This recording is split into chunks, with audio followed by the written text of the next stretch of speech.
head of the country's central bank floated the idea of dumping the greenback as the world's reserve currency, replacing it with an international currency. Thousands of people gathered to hear Barack Obama deliver key foreign policy speech on his current European tour. His vision for America's place in a new world order. Returning vets could be a risk to our nation. We've got to give them a stake in creating the kind of world order that I think all of us would like to see. And one of the ways it will drive the change is through global governance. I think a new world order is emerging. This is a hoax and a scam which is designed to transfer wealth and power from the private sector to the government sector and from the government of the United States to a world government.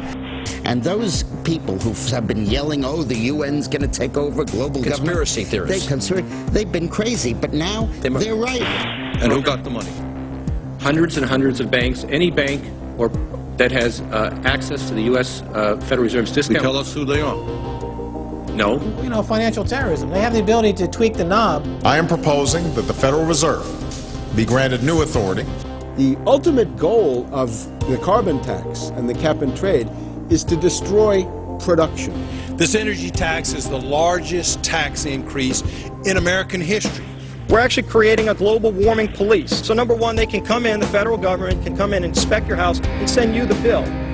We're setting up a global warming Gestapo. One of the things that if you talk to our generals, they are desperate for is a civilian counterpart to our military forces. I am fierce. And this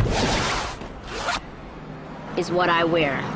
Senator Barack Obama's presidential campaign is asking Missouri law enforcement to target anyone who lies or runs a misleading television ad. I've now been in 57 states. I think one left to go. The president, when he was in Europe last week, he met with the King of Saudi Arabia. He appeared to bow. President Obama today proposed something new, something called prolonged detention. Pre-crime is where people are arrested and incarcerated to prevent crimes that they have not yet committed.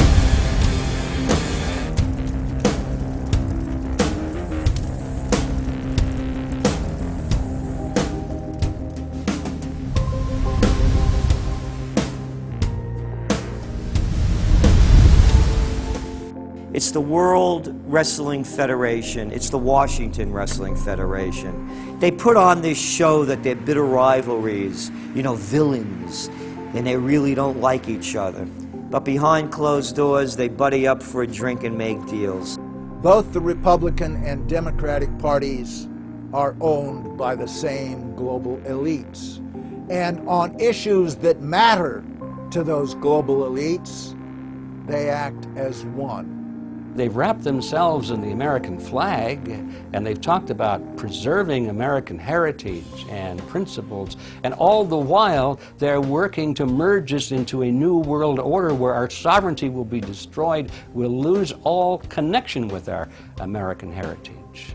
With Bush, you knew exactly what you were getting. It was there was no iron fist in a velvet glove. It was just the iron fist. Whereas with Obama, you've got the velvet glove and the iron fist.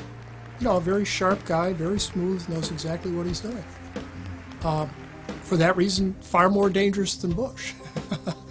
Well, at the end of last year, I was willing to give Obama the benefit of the doubt. I thought it was premature to write this guy off.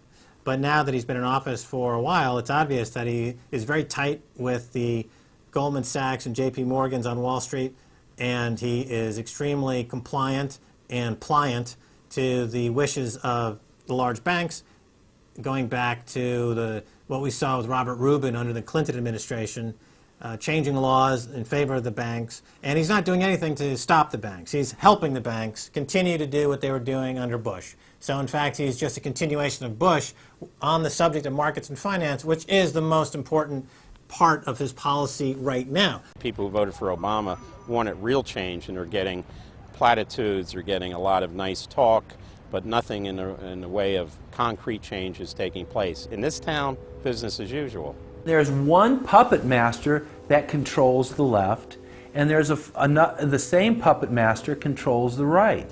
They control the Republican Party, and they control the Democratic Party. This is not a party issue. This is not a left-right issue. The question is, who should government serve? And it should serve the people. In fact, government is just a tool of the dominant minority that uses economics and government law to enforce upon the public various mandates. The right-left paradigm in the U.S. and in U.S. politics is taken directly from the commercial world and the corporate world. In the business world, you have Coke, Pepsi. You have McDonald's, Burger King. You've got AT&T and Verizon. You've got duopolies. And a duopoly gives the illusion of there being some competition and some choice. And it looks a little bit better than a monopoly. So, for example, in Communist Russia, if they had Communist Russia Red and Communist Russia Chartreuse, there would have been the illusion of choice and something akin to democracy in Russia. But they simply said, forget it, we're just going to go with red. In the U.S., they have this left-right paradigm, which unfortunately, it doesn't take them out of the hard, cold fact that there is no choice. There's no social justice. There's only one choice, which is to supply more rent to the rent seekers who have now taken the whole system hostage. We've seen the limitations on government whittled away. We have seen this erosion to the point where today it seems like nobody does care. And right now in Washington, D.C., we have seen a fall of the republic. If the United States doesn't have its Bill of Rights and Constitution, it doesn't exist anymore. It's just more real estate, more dirt. And that's what these global corporatists want. They want to completely dismantle the Bill of Rights and Constitution, and they're doing that right now. This is the fall of the republic. Our nation is dying. We, the people that live in this fine country, need to stand up, get involved, and take the system back. It's the Bill of Rights and Constitution that we owe allegiance to, not to a political party, and not to politicians that wrap themselves in the red, white, and blue, while at the same time they destroy everything that that sacred flag stands for. So in the old days, you used to have this globe that with 180 some odd countries, and a few of those countries had a lot of power, like the Soviet Union, the United Kingdom, and the United States at various times.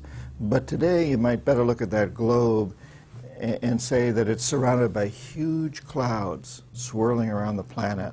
They know no national boundaries. They don't follow any specific sets of laws, and these are the big corporations. They basically control politicians around the world because they have all the money, and politicians always need money to get elected or to run their governments if they're not democratically elected politicians. They control the mainstream press, either through outright ownership or advertising budgets. They have massive amounts of lobbyists in Washington that have tremendous influence on our president and Congress. And they really are calling the shots. They form partnerships with the Chinese and the Taiwanese and the Tibetans, or with the Israelis and Arab nations, with Brazilians and Indians, with whatever country and whatever group of people has resources that they covet. And so for the first time in history, we really have this new form of an empire. Barack Obama is a puppet of the New World Order to bring in a World Bank, to destroy the economy of this country, and to bring in global governance. And no matter how likable the fellow is, we as citizens of this country need to stand up and say no. We have to stand up to preserve a republic here and a rule of law, which is under dire threat. We don't want to live under a world government of the corporations, by the corporations, and for the corporations. I don't want to believe it, and that's probably what holds me back on it, but I'm certainly seeing enough indication that it could be true. Absolutely, because they're always talking about Mexico and the United States and Canada ending up like Europe. And there's things done politically that seem to take us in that direction. And so I think it's incumbent upon all of us as American citizens to pay attention. This move to world government is not about roses and happiness and peace and in a better life. It's about enslavement. They said in their own writings, from the earliest times to the present, the world they're bringing in is to be a world where everyone who is born, or would be allowed to be born to serve the state. That would be their sole function. That's if they had a job for you to fulfill or a need for you.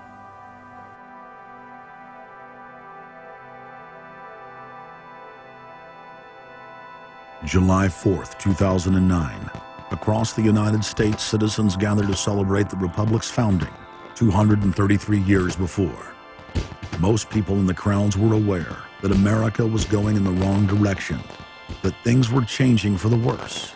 But few could grasp the sheer magnitude of corruption and looting running rampant like a disease through the heart of the nation. The engine of America's greatness is not just its liberties, but the people's willingness to fight to keep them.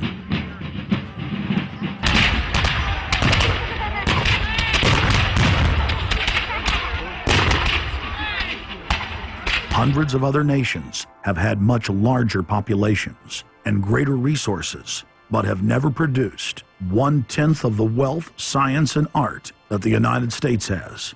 Why? In America, you had an amazing situation because you had the founding fathers who figured out that they could deconstruct the monarchy in such a way and then reproduce it with the three primary branches of government in a way that would create checks and balances and separation of powers. So you could have room, therefore, for individuals to work within the context of a cooperative, which is a democratic system of government. But it would still have enough room for individuals to rise up and become profitable and self-sustaining and rich in the pursuit of happiness without becoming dictatorial. But unfortunately, over the years, since all of those separation of powers have been cut away, and all of the beautiful design by the founding fathers has been co-opted by one corporate entity, one corporate communist entity, you don't have that anymore. So what we have, we're back to where we were before the revolution. You have one monolithic state. For the first 100 years or so of the United States, after the 1700s, when we freed ourselves from British rule, no corporation was given a charter in the United States unless it served the public good. It had to prove that. And then its charter only lasted for 10 years, or sometimes as long as the project to build a bridge or a canal or something lasted. But it had to be up for review, and it could only get charters if it was shown that it was serving the public interest. That changed, primarily because John D. Rockefeller kind of bribed Delaware and New Jersey to begin with into accepting a different system where he said, listen, if I pay you lots of money in terms of taxes, etc., I want to be licensed and not have to serve the public good. I want to be able to get around that law. And state after state after state changed at that point. In the United States, our Constitution and Bill of Rights recognizes that individuals have innate freedoms that can never be taken away by any government. For the first time in history, the people were unbound to reach for their full potential, producing and outcompeting every other nation on earth. The rights of free speech, self-defense, private property, due process of law, and many others ignited a revolution in human development that threatened the despotic rule of monarchs and tyrants worldwide. But the corrupt elites had studied history. They knew that great civilizations could only fall from within. They know from previous experience and history that civilizations come and go and dwindle. They know the reasons why they come and go. Isn't the only hope for the planet that the industrialized civilizations collapse? Isn't it our responsibility to bring that about? Morty Strong, founder of the UN Environment Program, from his opening speech, Rio Earth Summit, 1992. Maurice Strong is the man who said that they would never allow another country to rise up as powerful as America. It will never be allowed to happen again. And he said the best thing we can do is to tear down all the factories, all the top commerce of the United States, and level it and give it back to nature. So that was the advice from this character, who has tremendous power at the United Nations and was picked up and groomed by Rockefeller himself. Over the past decades, since the Kennedy assassination approximately, you've had an ongoing oligarchical transformation of virtually every country in the world. And in the United States, it's taken the form of an oligarchical counter-revolution against the reforms of the 1930s, with the Wall Street interest asserting itself as more and more dominant. And once bankers and oligarchs have power, the things that they do, you could call them a policy. You could call it something like a tropism. It's like the way a plant responds. Naturally, since they're oligarchs, they're going to try to downgrade the standard of living of the vast majority of the population. They're going to claim that the world is overpopulated, that industrialization, industrial pollution, and overpopulation are the main problems that face the world. And they're generally going to try to crush and mortify any kind of popular democracy or mass movements with any kind of progressive content. Nations rise and fall. They knew how debt could never be recuperated. They knew that disease or prolonged war could wipe out the population and the future populations that pay off debt. So these guys all work together. That's why it's no surprise that today you have Lord Rothschild coming out pushing the latest scam or religion that we must all believe in, which is global warming, which his personal bank, his family's bank in Switzerland, will be in charge of. They've run the system, the whole economic system of the world for the last 250 years. So why shouldn't they also run the economic system for the next few hundred years? The question of a ruling class, oligarchy as a ruling class, is posed by Plato in the Republic, where we find that oligarchy is a constitution full of many evils, where the rich dominate the government by buying it, and the average individual or the poor count for absolutely nothing. Oligarchy is a frame of mind. In other words, if you're a banker, this is already a world view. It's a world outlook, and it implies the policies that have got us here, right? Malthusian policies, zero growth policies, driving down the standard of living, attempts to wipe out all kinds of mass institutions that might be a countervailing force. This is a scientific dictatorship, which Bertrand Russell said, and the Huxleys said, both Aldous and Julian Huxley said they would bring in the scientifically controlled society. It's not just family planning, which really means abortion and so on, it's global planning, which is literally sterilization and abortion worldwide for the ideal reduced society, and not just across the board, through genetics, through the Genome Project, through the constant IQ testing. Globalization has economically destroyed the world. You've got at least 40 to 50,000 people who die every day worldwide from starvation, malnutrition, and diseases which can be cured for pennies, such as diarrhea. And if you ask one of these Malthusian oligarchs, don't you think that something should be done to raise the standard of living in Africa or South Asia? They'll say, no, we can't do that. That would wound the planet. That would oppress Mother Earth. So that's oligarchy. Class consciousness in this sense is absolutely essential. If you think that bankers are the same as you, you're wrong. F. Scott Fitzgerald once told Hemingway, you know, the rich are different from us. And Hemingway said, yeah, they have more money. And F. Scott Fitzgerald replied, no, it's something much deeper. It's a whole different world. To be an oligarch, to be a Rockefeller or something of this sort, means that you're in a completely different world with values which are the reverse of human values. Now, if you allow the oligarchs to continue to dominate, the destruction of world civilization is a matter of a few decades at the very, very most. So, choose. To force their agenda through, the elites are employing one of their favorite tools, artificial crisis creation, also known as the Hegelian dialectic of problem-reaction-solution. You never want a serious crisis to go to waste. And what I mean by that, it's an opportunity to do things that you think you could not do before. The Earth's ruling elite are first and foremost monopoly men. The founder of the Rockefeller clan summed it up simply when he said, competition is a sin.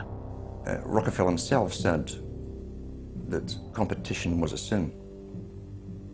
And people quipped at that, thinking it was one of his little jokes. He made many jokes about saving pennies and stuff like this. But in reality, he was telling you a truth, that competition to a man like him, who worked for a much larger organization, competition truly was a sin.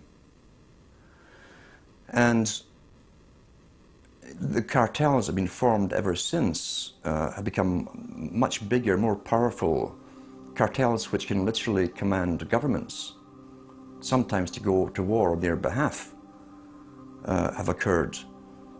The economic crash of 2008 and 2009 was an engineered crisis designed to cripple sovereign nations globally to make way for a world currency and a new bank of the world. China's holding what, 1.5 trillion worth all over the world. They're holding U.S. currencies. They want to get out of them in a way where they're not going to lose on their investments. There's going to be a world currency. There's going to be a new reserve currency. They're going to push it through the IMF. That's going to be the banksters that are going to be in charge of it. It's going to happen, and it's going to happen sooner rather than later. There was also a question to Geithner. Do you think that the U.S. dollar ought to be replaced? And he blew it. He had a moment of candor where he said, yeah, we're considering that. So on that day, the dollar went down 1% within a couple of minutes. Chinese government proposal about a global currency and about the IMF regulations, the new IMF idea about the general agreements to borrow and having a faster ability to disperse to the emerging markets. As I understand this proposal, it's a proposal designed to increase the use of the IMF's special drawing rights. We're actually quite open to that suggestion. Timothy Geithner's comment about global currency is not off the table because it's not off the table and it's going to come. The whole world is ready to bail out of bucks. They just want to do it in a way where they're not going to lose on their investments. That's all that's going on. All the people around the world, the Japanese who have $1 trillion, the Chinese who have $1 trillion, the Saudis have $1 trillion, the Europeans something similar, they're all going to dump it at the same time. The rush for the exits. And that will then create hyperinflation. When America finishes supplying the manpower and the military for standardization of the world into the one system, and they want a secular world society with a hint of greening and Gaia worship for sustainability reasons. America, as they're finishing off this agenda, they'll be pulling the rug from underneath Americans at home at the same time towards the latter stages. When the dollar starts to slide, and this was always the nightmare of Paul Adolph Volcker, who is now sitting in the Obama White House, once the dollar starts to go, there's nothing to stop it. There's no useful way that you can stop it once it begins to gather momentum. So I think we're facing the probability of some form of dollar panic combined with hyperinflation sometime during the Obama presidency. They're now pulling the rug away from under the feet of the people. They're becoming rapidly a non-manufacturing country. Any country that can't manufacture its own goods, even for self-defense, therefore is no longer sovereign, independent, and able to sustain itself, which tells you that this is all part of the plan. It started with the very beginning when you established that there was a Federal Reserve System given the power of the state to create money out of nothing and to do so without any regard to the will of the people, without any regard to what's behind the money system.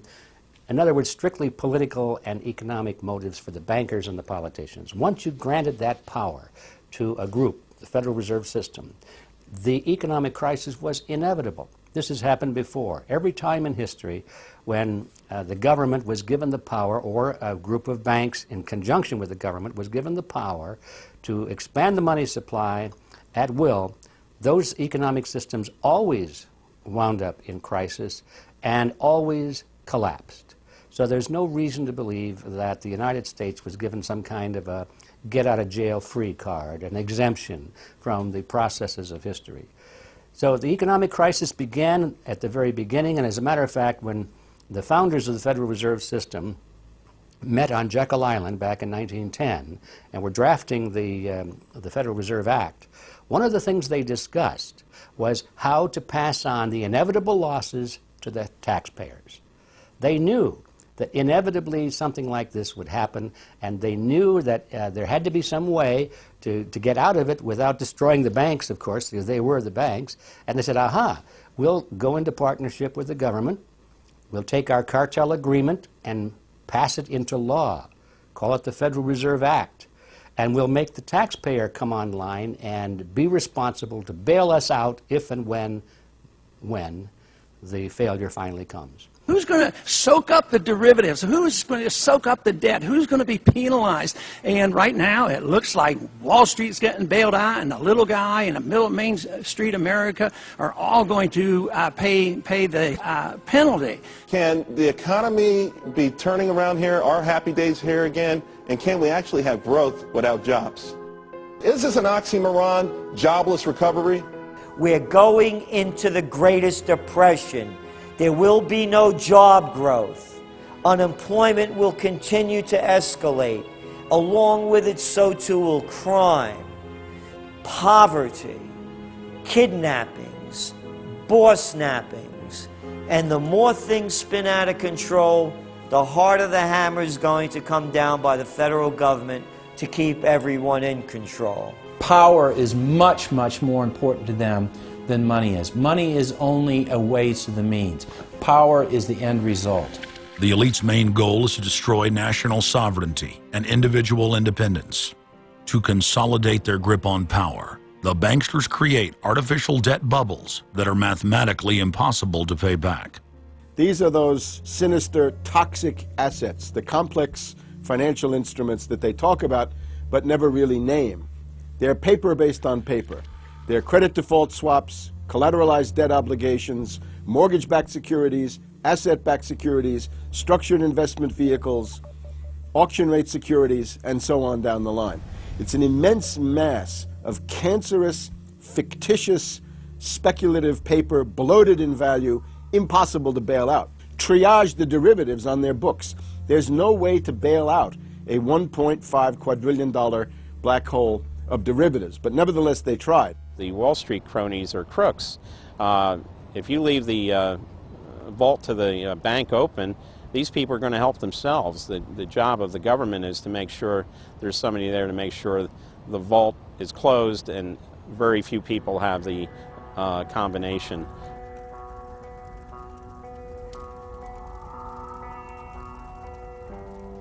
I'm William K. Black, Associate Professor of Economics and Law at the University of Missouri at Kansas City.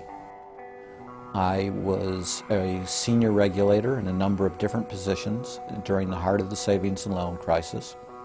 On a staff level, I led the re-regulation of the savings and loan industry. The purpose of regulation and effective criminal prosecution is to make sure that cheaters don't prosper, that honest manufacturers win in competition. The primary driver of the current crisis is accounting control fraud. These are frauds led by the CEOs of the major lending institutions and major banks and institutional buyers of toxic waste product.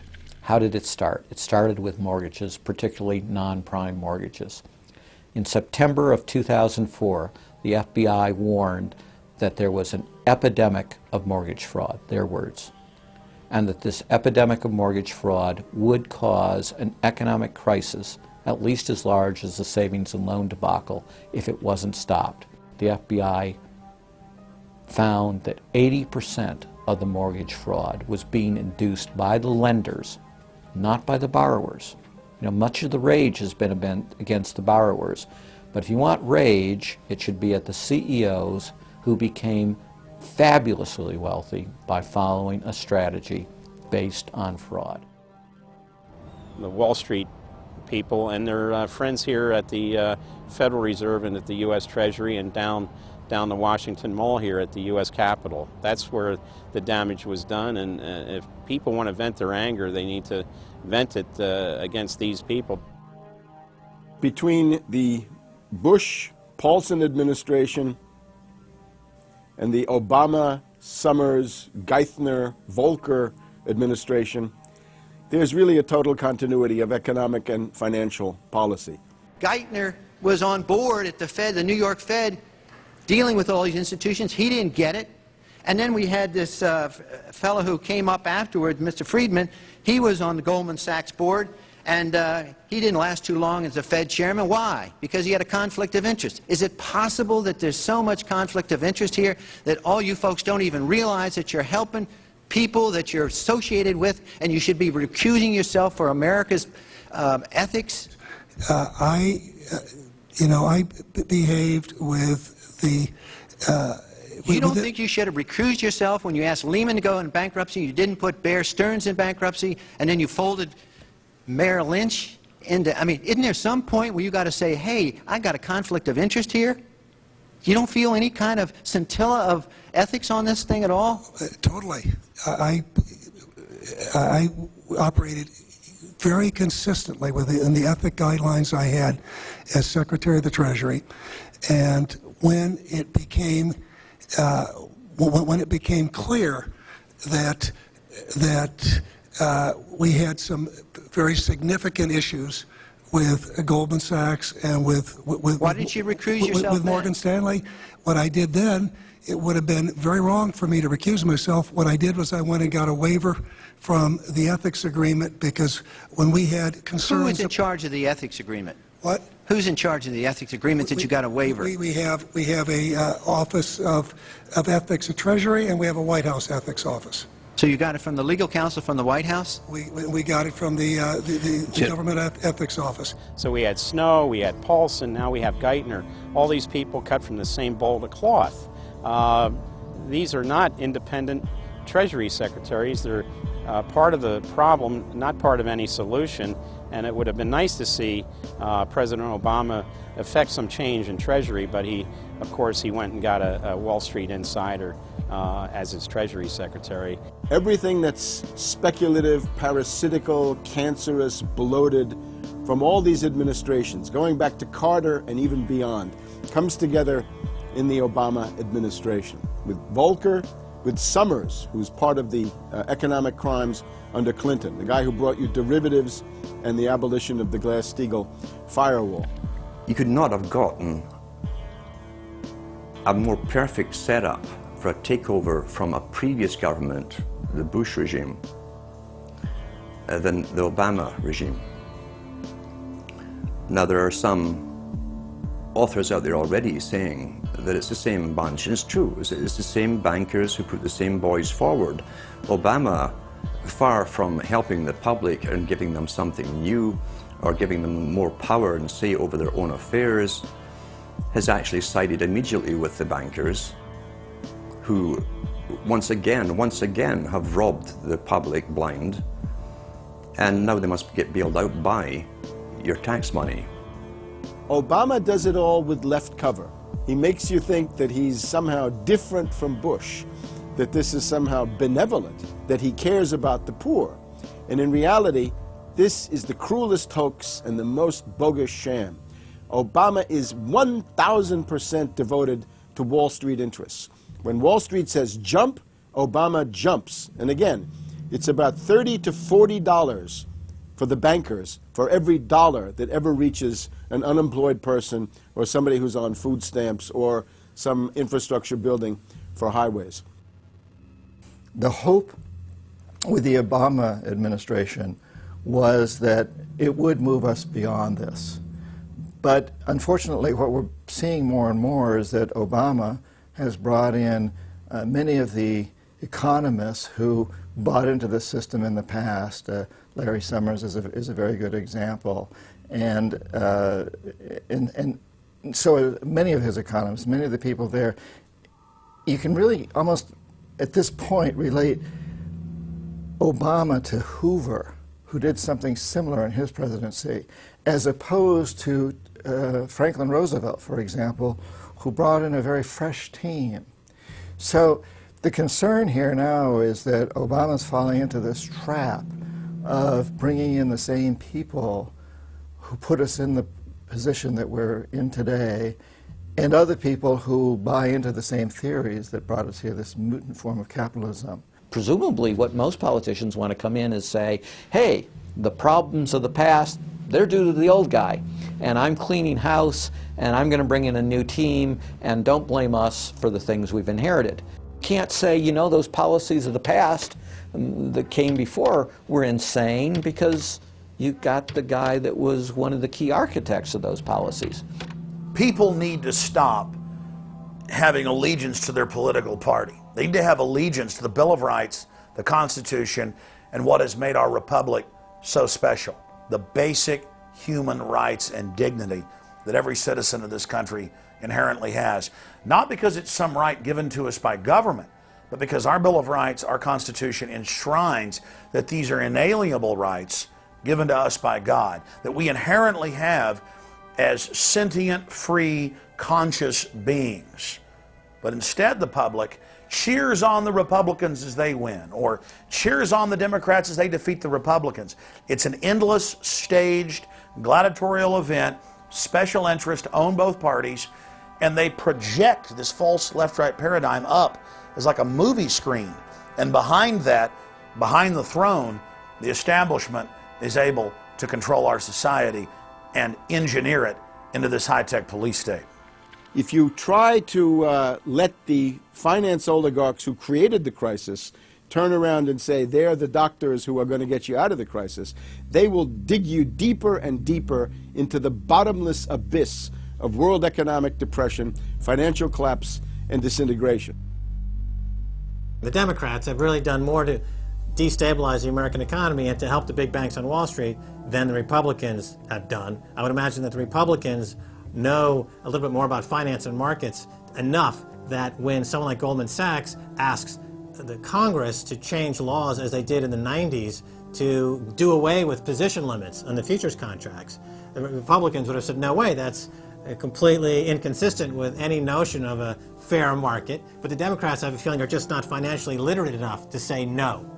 And I think that Goldman has very shrewdly positioned themselves with the Democrats, because the Democrats typically, like many NGOs that I've run into, they seem to have a complete inability to comprehend these issues of markets and finance and how it relates to social justice. So under the Democrats, we also saw the repeal of Glass-Steagall. Glass-Steagall said there's an inherent conflict of interest between the commercial banking side, which is the lending side, and the investment banking side, which is taking an ownership position.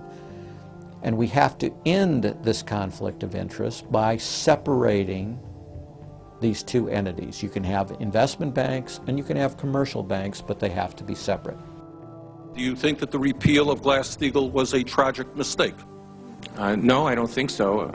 You could be a commercial bank like Chase Manhattan, or you could be an investment house like J.P. Morgan, or a bank like Bank of America, or an investment house like Merrill Lynch.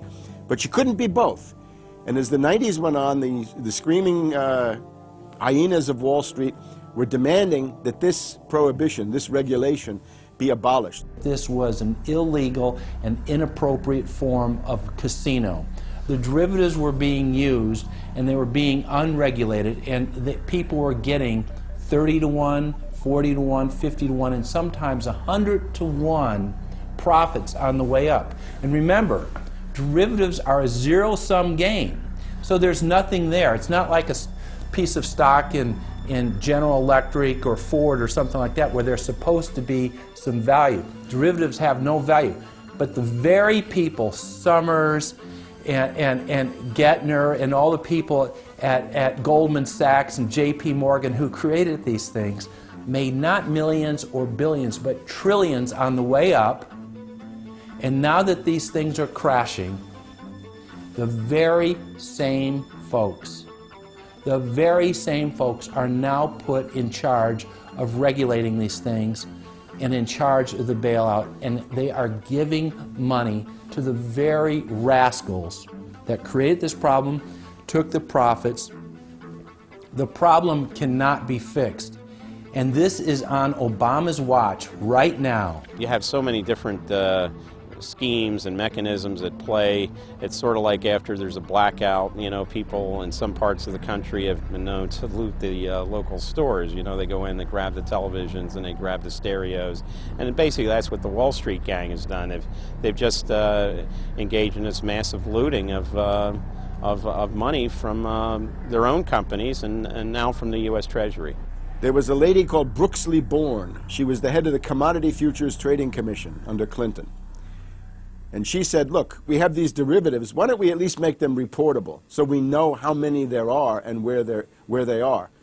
And she writes in a biographical account, she said, I picked up the phone and Larry Summers was screaming at me that I was interfering with the wonderful inventiveness and ingenuity of Wall Street and their ability to come up with new financial products, such as these derivatives. Brooksley Born was the chair of the Commodities Future Trading Commission, CFTC, which regulates many financial derivatives. And she said there's a grave danger out there in the form of these credit default swaps. And credit default swaps are an exotic financial derivative, or moderately exotic financial derivative, that were sold on a bright, shining lie that they were supposed to make markets more efficient. In fact, they allow utterly insane gambles, and they're really great devices for accounting fraud as well. She actually says, I'm thinking of adopting this regulation. The Clinton administration goes berserk, and in particular Larry Summers, but also Rubin. Now behind Larry Summers, there's another layer. Bob Rubin of Goldman Sachs, the Clinton administration, and Citibank. And he also thought that derivatives were a wonderful thing for the U.S. economy, and he made sure that they were never regulated. We can't forget Alan Greenspan over at the Federal Reserve. Now, you look at Summers, he is sitting in the White House today, making policy for Obama. Summers tells Obama what to do. Summers tells Geithner what to do. He's also got some of his hatchet people in the administration. Mary Shapiro runs the Securities and Exchange Commission. She refuses to ban naked short selling and other market manipulations. You've also got another guy called Gensler over at the Commodity Futures Trading Commission today.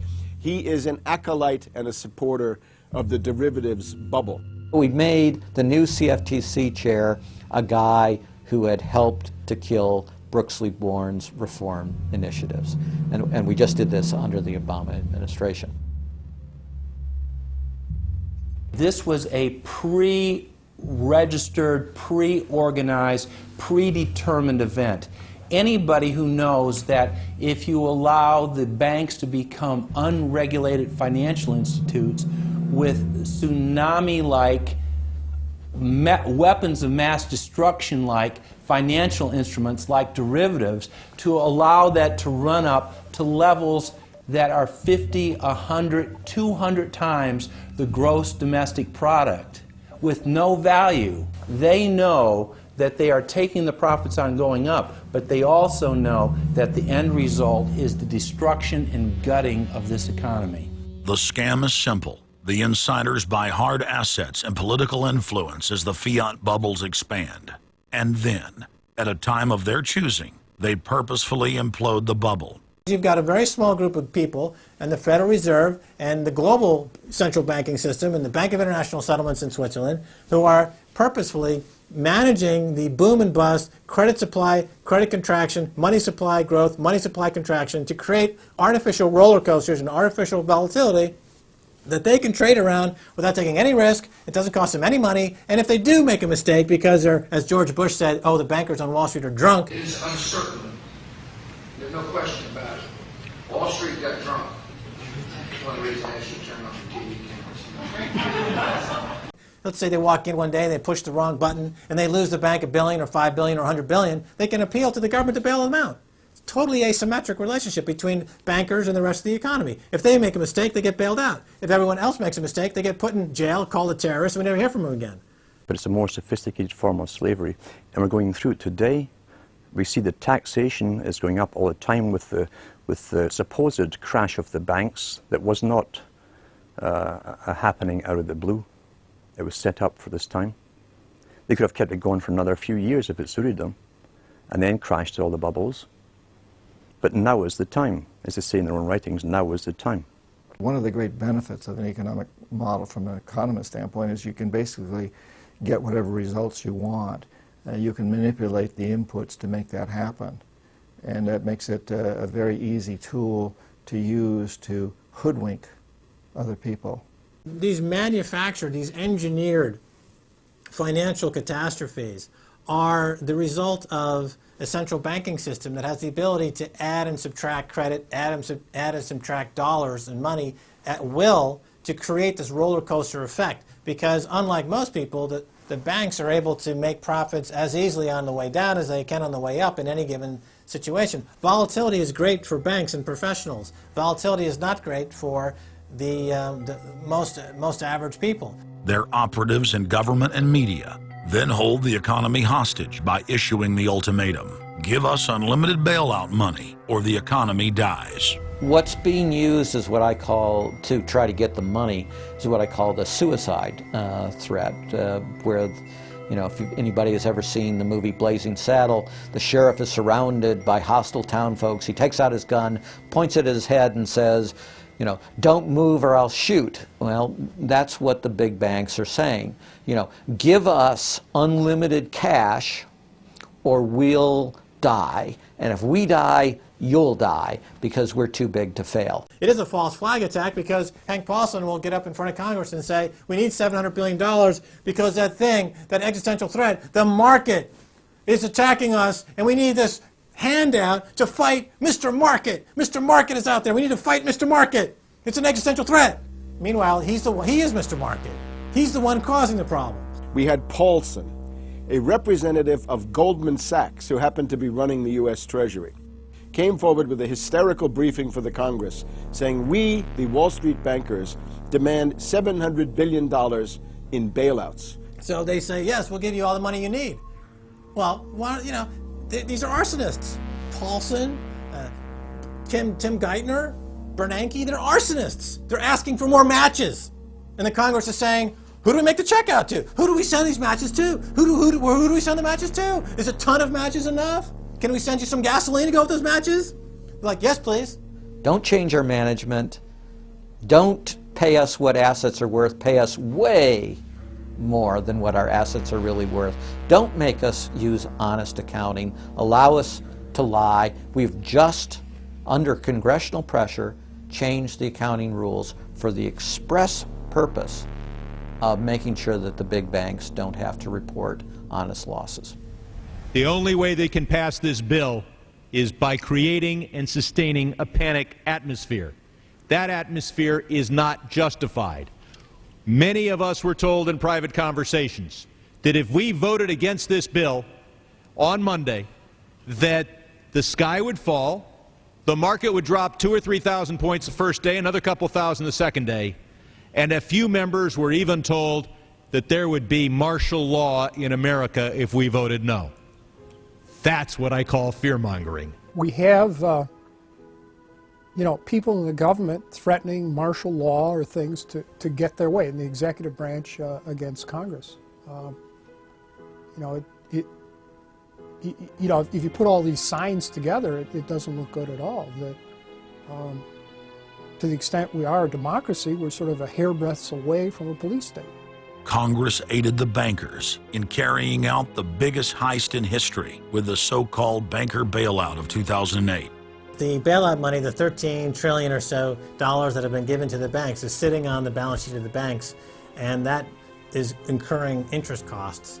And that's going to precipitate the need to flush the system with more cash. And at some point, the dam will break, and you're going to have very high inflation. Some predict hyperinflation.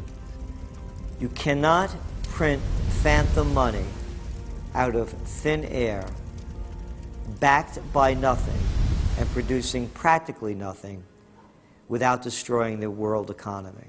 So unless we cut out the toxic funds, the toxic elements of this economy, every time we put in money on this bailout, it's just feeding the fire. It's not making things better. What should have happened is that those banks and investment banks should have been seized. They should have been seized by the Federal Deposit Insurance Corporation. Those are zombie banks. The Chase Manhattan, J.P. Morgan Chase, Bank of America, Citibank, Wells Fargo, Wachovia, so on down the line, to AIG in the insurance realm. These are zombie institutions, insolvent, bankrupt. The only thing to do with them is to seize them, put them through Chapter 11 bankruptcy. That'll probably turn into Chapter 7 bankruptcy, liquidation. And above all, triage the derivatives on their books. There's no way to bail out a $1.5 quadrillion black hole of derivatives, but nevertheless they tried. They will, of course, try to regain some of this money back, but their debts, unlike any other period in history, are now a quantum size bigger than the entire global GDP by a factor of 50 to 100. It's almost infinite amount of debt. If you really look at the numbers, because of the massive, massive debt, and right now, total debt in this country is about 375% of the gross domestic product. And that's not including derivatives. If you put the derivatives in, it's probably 20 to 30 times gross domestic product. It's beyond what anybody has ever even considered.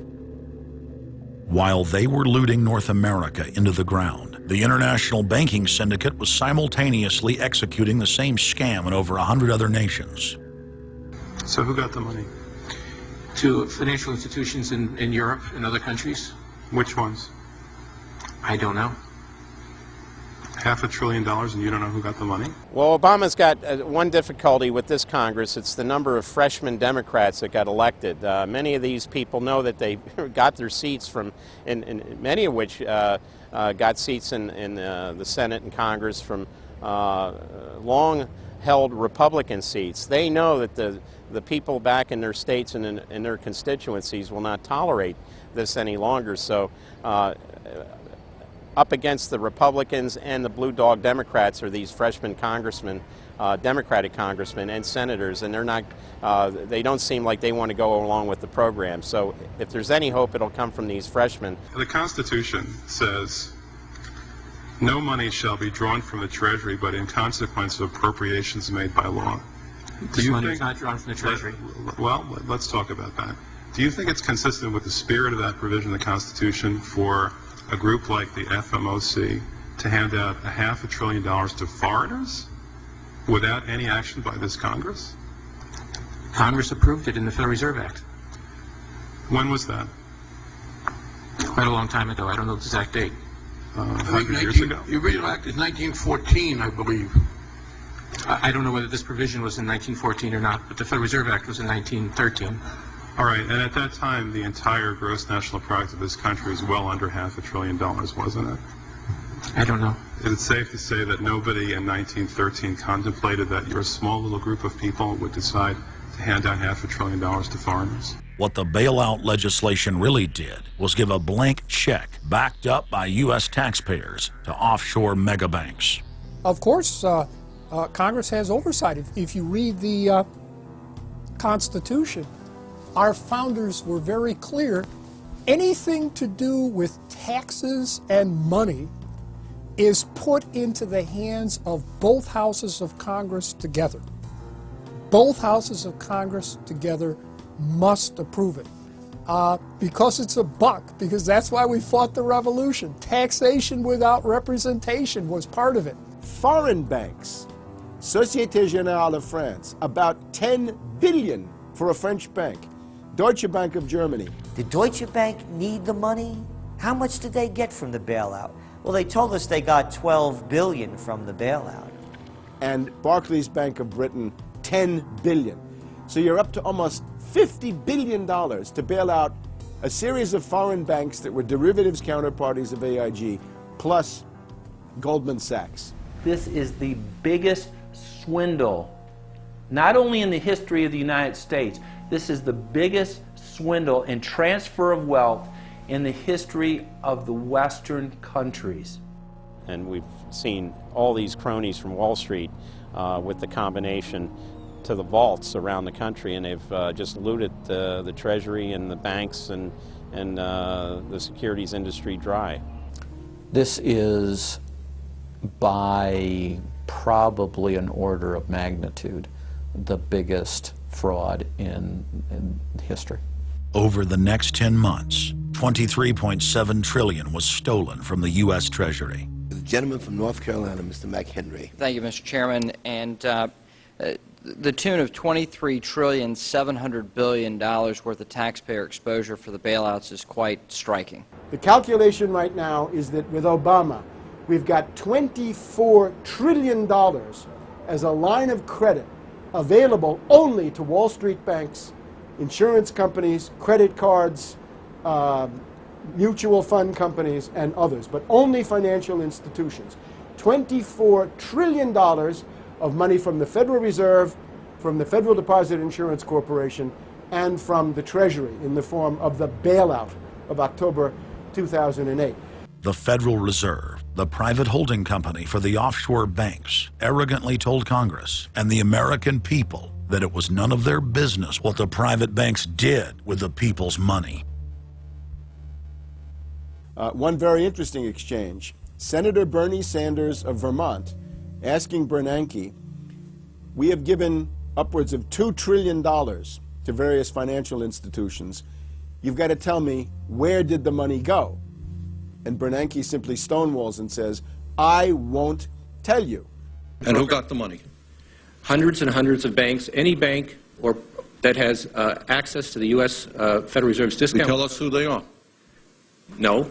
Do you have to be a large, greedy, reckless financial institution to apply for these monies? There is no subsidy. There is no capital involved. There is no gift involved. It is a collateralized, short-term liquid loan that is both over-collateralized and is recourse to the company itself. We have never lost a penny doing it.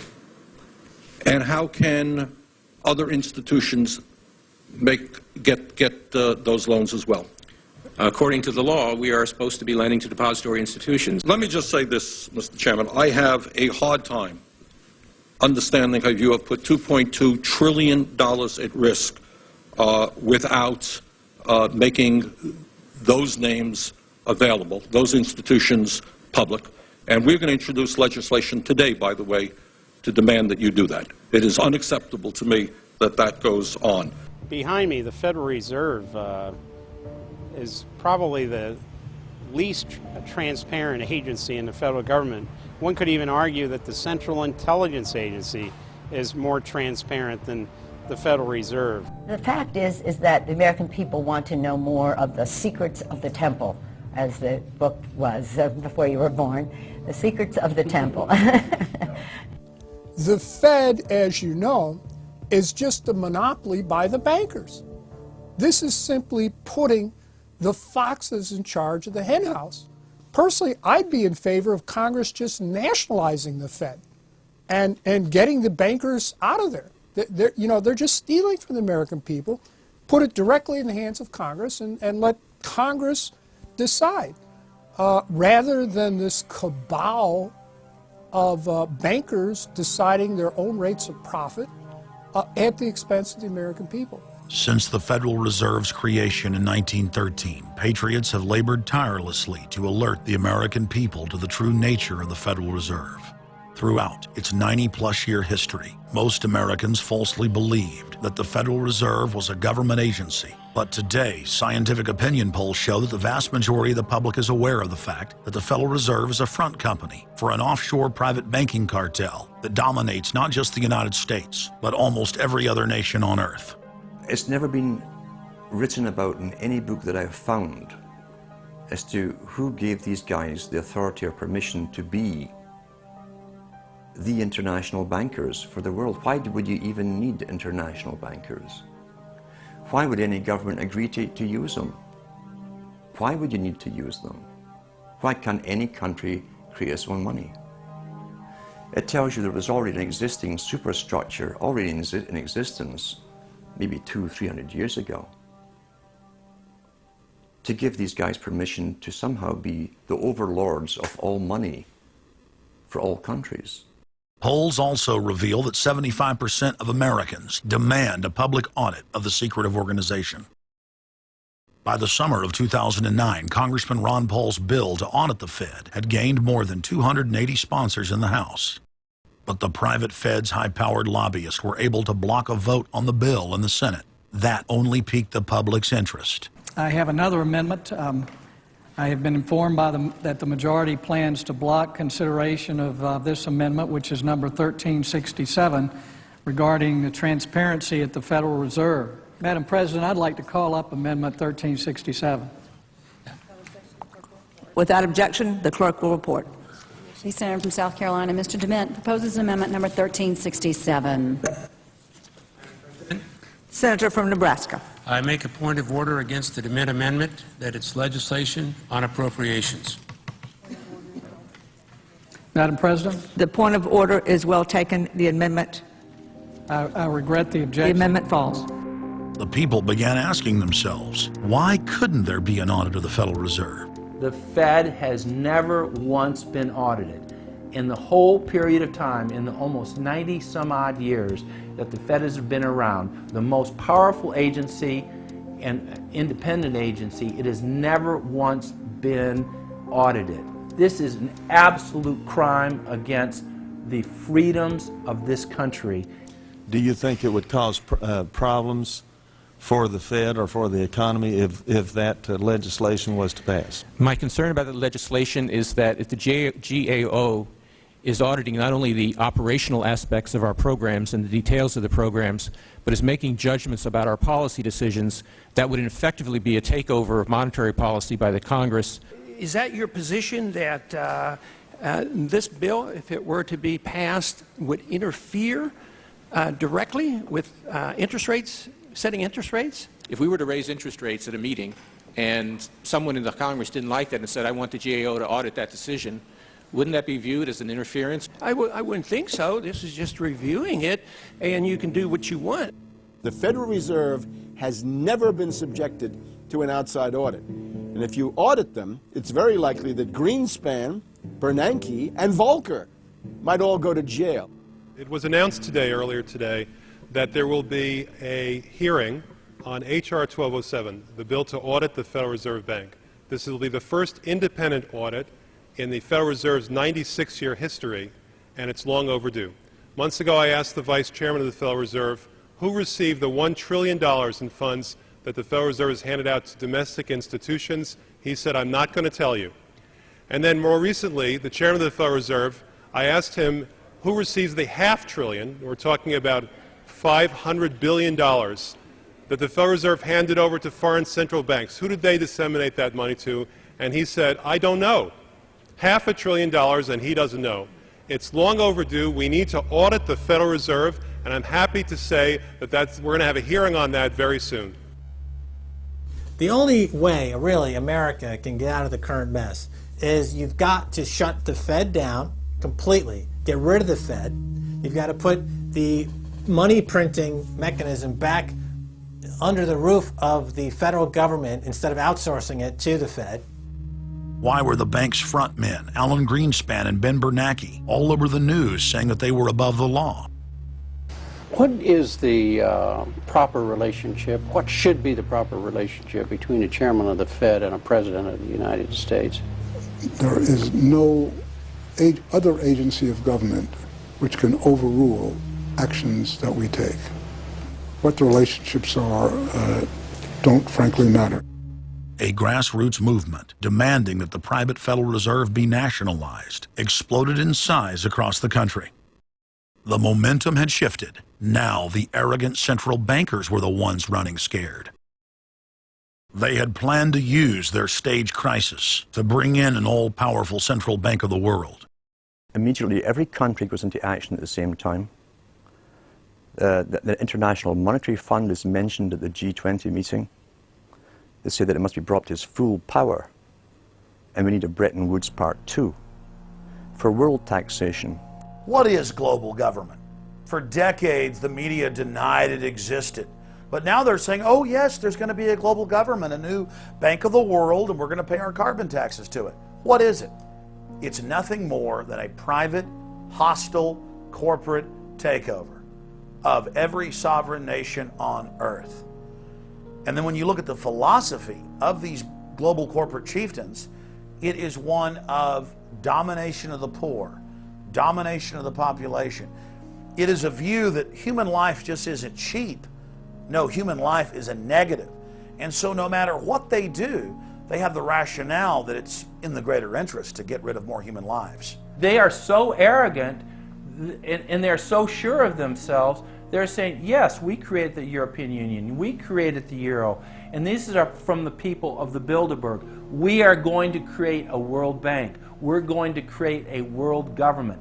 They're saying it out loud and clearly. Suddenly, across the planet, their regional front banks had been identified by sovereign populations as the illegitimate shadow governments that they are. The controllers had moved too quickly and revealed their hand.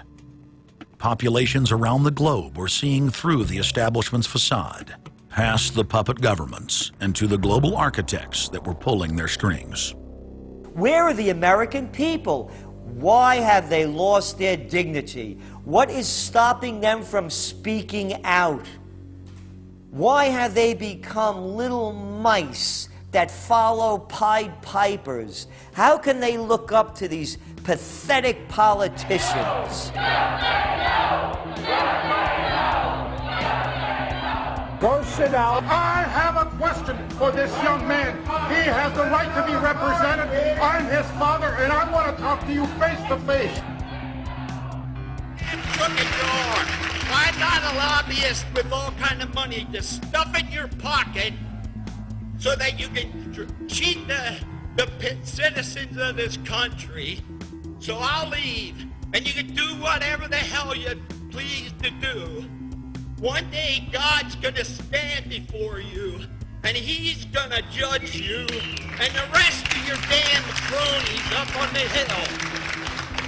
And then you will get your just desserts. As the public begins to awaken to the fact that Barack Obama has cold-bloodedly betrayed the pledges he made to the American people, the establishment media and Democratic leaders have invoked the tactic of divide and conquer.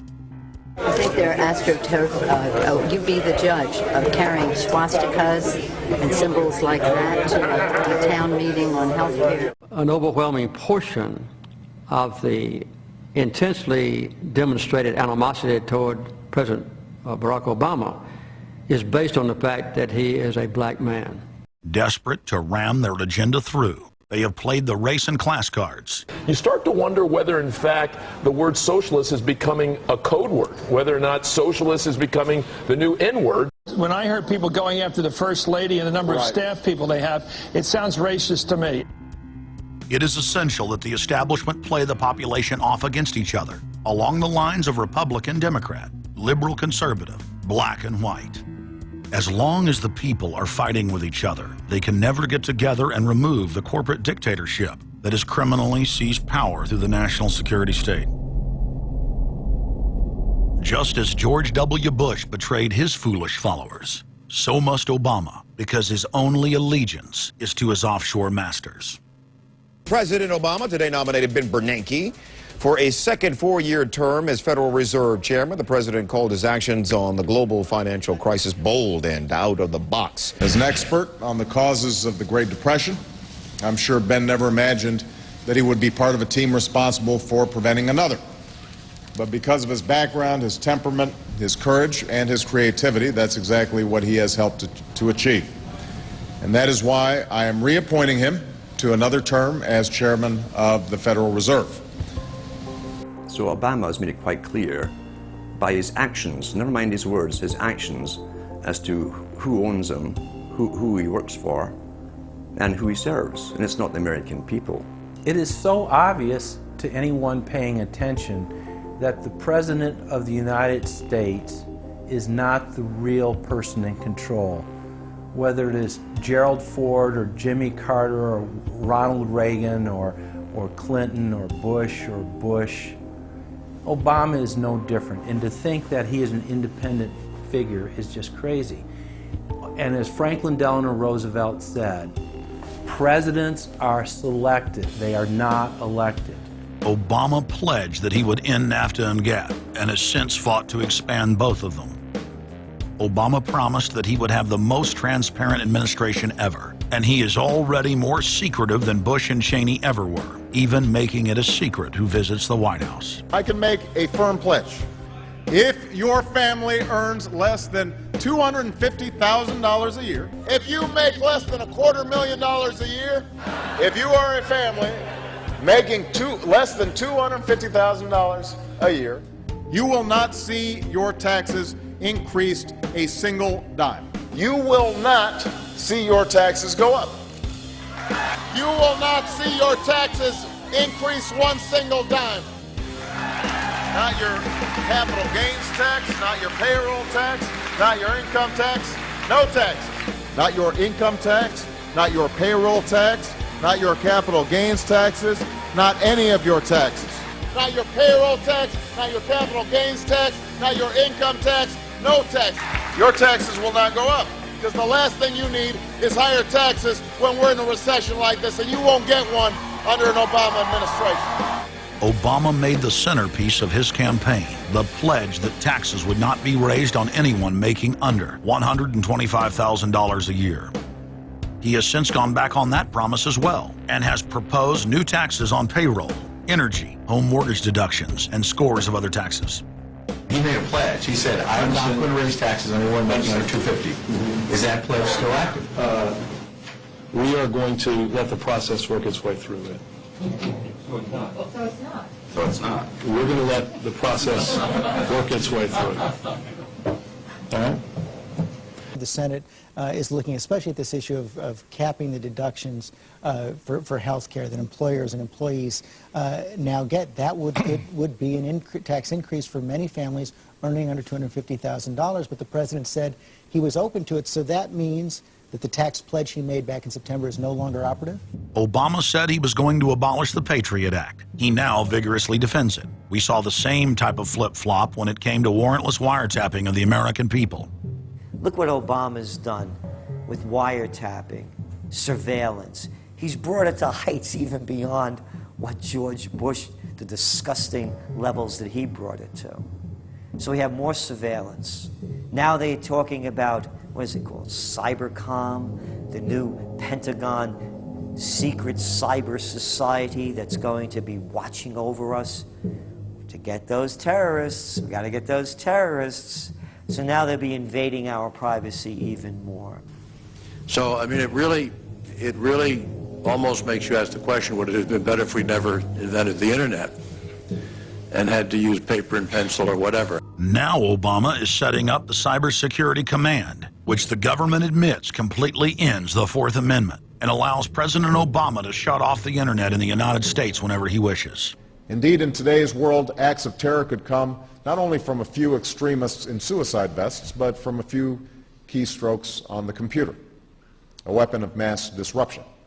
As part of the new single national security staff announced this week, I'm creating a new office here at the White House that will be led by the cybersecurity coordinator. This new control grid is administered by the Pentagon. They just want to keep tabs on us.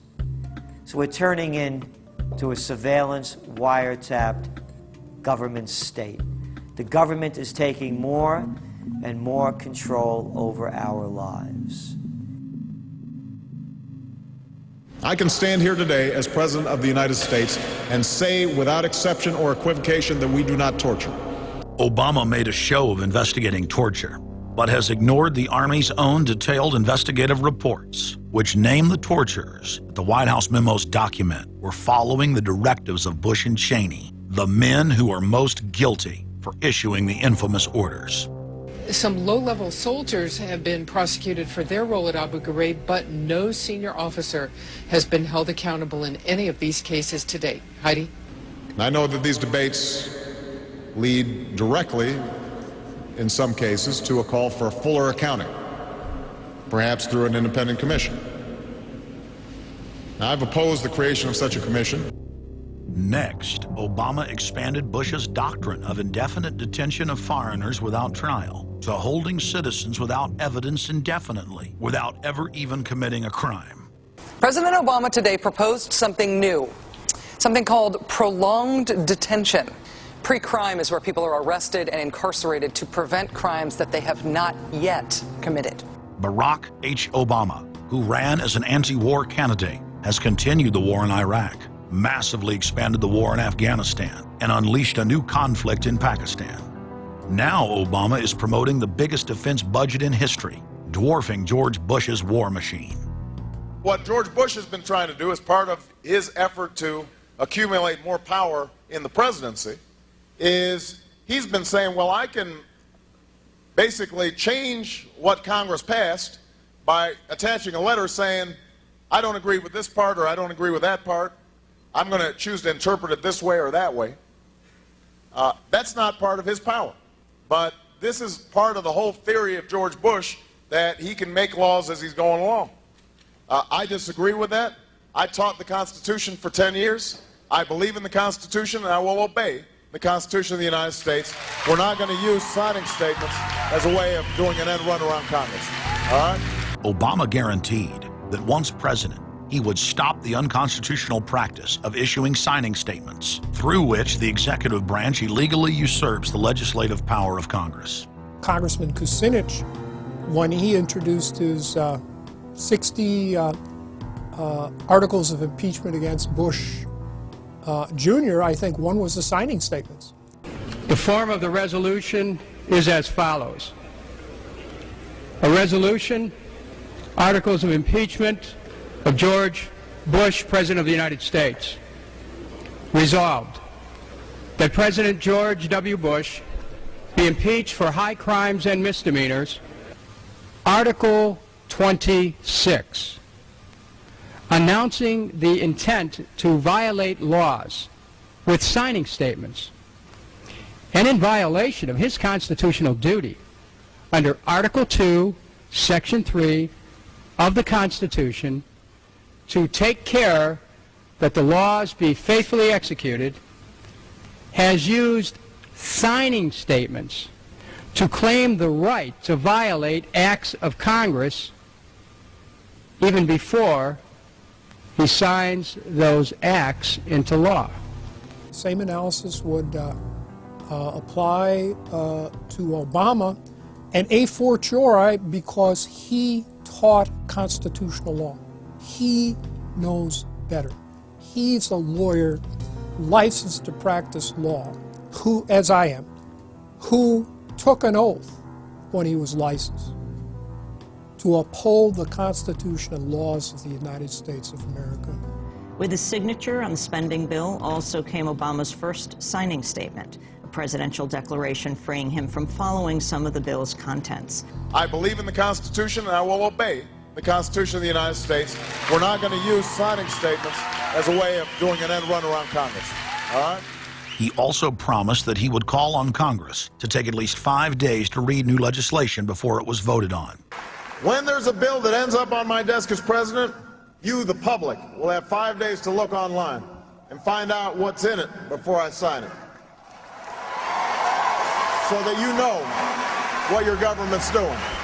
But from his first day in power, he has aggressively pressured Congress to quickly pass bills before lawmakers and the public even have a chance to see them. Will state his parliamentary inquiry. Speaker, in order to try to figure out what we're doing, how much damage to the country, I tried to get a copy of the bill. We have out here on the table 2454 that has 1,090 pages in it, but I've understood since debate in here that there's another 300 pages that were added in the middle of the night. My inquiry is, how do I get a copy of the other 300 pages that people on here on the floor hadn't had a chance to read or see? Where do we get that before we cram this down on the American people? Is there somewhere physically in the House of Representatives a copy of what we're voting on?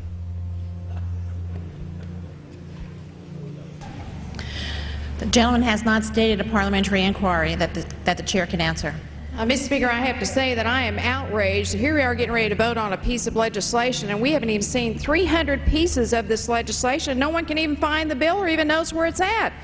Obama swore that he would never put lobbyists or donors in his administration. Treasury Secretary Timothy Geithner appointed Mark Patterson, and this is a former top lobbyist for Goldman Sachs, as his chief of staff. And then last week there was a lot of buzz over William Lynn. He was appointed to the #2 position at the Defense Department. William Lynn, also a former top lobbyist for Raytheon, which is one of the 5 largest defense contractors. He has now broken all previous records by cramming his administration full of contributors and lobbyists who openly write legislation being proposed by the White House. There's a good reason Obama doesn't want to give the people or Congress any time to read the bills. I'm still needing a copy of the other 300 mysterious pages that we don't get to see here. Shortly after the 2008 election, Vice President Joe Biden confided to top supporters that it was essential that their program be implemented at lightning speed. Because their agenda was so unpopular, they knew Obama would lose support quickly.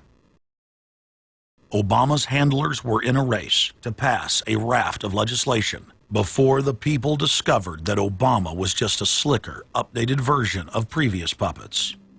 Obama is the New World Order's closer. It's his job to repackage and solidify the tyrannical policies of George W. Bush as progressive and trendy. So part of my job, I think, as president, is to make government cool again. Chris Hedges, author of Empire of Illusion, explained it succinctly. President Obama does one thing, and brand Obama gets you to believe another. This is the essence of successful advertising. You buy or do what the advertiser wants because of how they make you feel. Through Obama, the global establishment are now putting their entire program into high gear. Obama is attempting to dismantle the Second Amendment with more than a dozen victim disarmament bills now in Congress. The key is going to be, I think, for us to come together and say people do have an individual right, and there's nothing wrong with common sense gun laws. Hate crime and cyberbullying bills in the House and Senate would effectively criminalize free speech protected under the First Amendment. It is absolutely true that NAFTA was a mistake. A senior member of the Obama campaign called the Canadian government within the last month to say that when Senator Obama talks about opting out of the free trade deal, the Canadian government shouldn't worry. The operative said it's just campaign rhetoric and don't take it seriously. Campaign officials called the U.S. ambassador to Canada and say, don't worry, it's just campaign rhetoric about NAFTA. The Canadian government put out a statement indicating that this was just not true. So I don't know who the sources. It wasn't true. Amid all of the denials, sources at the highest level of the Canadian government who first confirmed that a call was made, late this afternoon reconfirmed that a call was made. President Obama is promoting the creation of a North American Union and is attempting to expand NAFTA and GATT. President Obama is pushing nation-ending blanket amnesty for more than 20 million foreign aliens living illegally inside the United States. He's also overseeing the hijacking of health care by the federal government, which will nationalize more than 20% of the U.S. economy. And you want us to believe that a government that can't even run a cash for clunkers program is going to run 1/7 of our U.S. economy. No, sir. No. Obama is continuing the transfer of national sovereignty to unelected international bodies like the United Nations and World Trade Organization. And most important of all, under the cover of banking reform, Obama wants to hand dictatorial power over the United States economy to an offshore private banking cartel known as the Bank of the World. Richard, what happened to all those threats from France's president about storming out and about having a global regulator who was going to reach across borders and be able to deal with markets no matter what country they were in? They have opened up the idea of there being some form of other regulator across countries, and I think that's going to come back. So is this some sort of new world order, which Gordon Brown kind of alluded to? I think a new world order is emerging, and with it the foundations of a new and progressive era of international cooperation. The finance heads of the 20 industrialized nations met again in late September of 2009 at the G20 summit in Pittsburgh, Pennsylvania. At that meeting, ministers called for an end to the dollar as the world reserve currency. They also called for a strengthening of global governance and called for a new world order. While the bankers were busy carving up the world at the G20 summit, Barack Obama was in New York City at the United Nations because he's got a new job to chair the United Nations Security Council, the most powerful position in the world government body. President Obama does what no other U.S. president ever has. As President Obama presided over the UN's most powerful body, that would be the Security Council. 6,191st meeting of the Security Council. For a couple of hours, you could say Mr. Obama was president of the world. It is the story of a world that understands that no difference or division is worth destroying all that we have built. In my own country, it has brought Democrats and Republican leaders together. Leaders like George Shultz, Bill Perry, Henry Kissinger, and Sam Nunn, who are with us here today. Barack Obama is the first president to hold two posts simultaneously. And there's a good reason for that. It's illegal. Article 1, Section 9 of the Constitution forbids any U.S. president from serving any foreign government or institution. He swears an oath to protect and defend the Constitution of the United States. But now Barack Obama has sworn allegiance to the global government and the United Nations that he heads up. Let that sink in real good. Barack Obama now heads the United Nations Security Council. You cannot serve two masters, and Obama isn't. He's selling out the last vestiges of sovereignty that this country had. This, ladies and gentlemen, is the destruction of our nation, and it's also high treason. Obama's lies are obvious and out in the open. He hides in plain sight. And from the moment he took office, his lies have only increased, despite the fact that his ratings have dramatically dropped since Election Day. From the mid-80s to the low 40s, a large portion of Americans still gullibly hang on his every word. It is bringing entertainment to thousands of people. Through its magic, we are able to enjoy a combination of the radio, motion pictures, and the stage, right in the comfort of our own homes, simply by pushing a button and turning a dial. These cells with their electrical charges are scanned by a stream of electrons, completing 30 pictures a second. Compare that crude picture with these of today, and you can judge for yourself how far along the road to perfection television has traveled. Most people still today think that all entertainment to do with movies, drama, is therefore nothing more than their entertainment. It never ever was that case. Of course, television can't perform such miracles as this, yet. But perhaps there's no harm wishing that it could. The greatest social messages are promoted through movies and drama, high drama, through the fixation of emotive sequences, emotional sequences, not logical, factual sequences, but pushing points across in an emotional way which register and fix in the mind.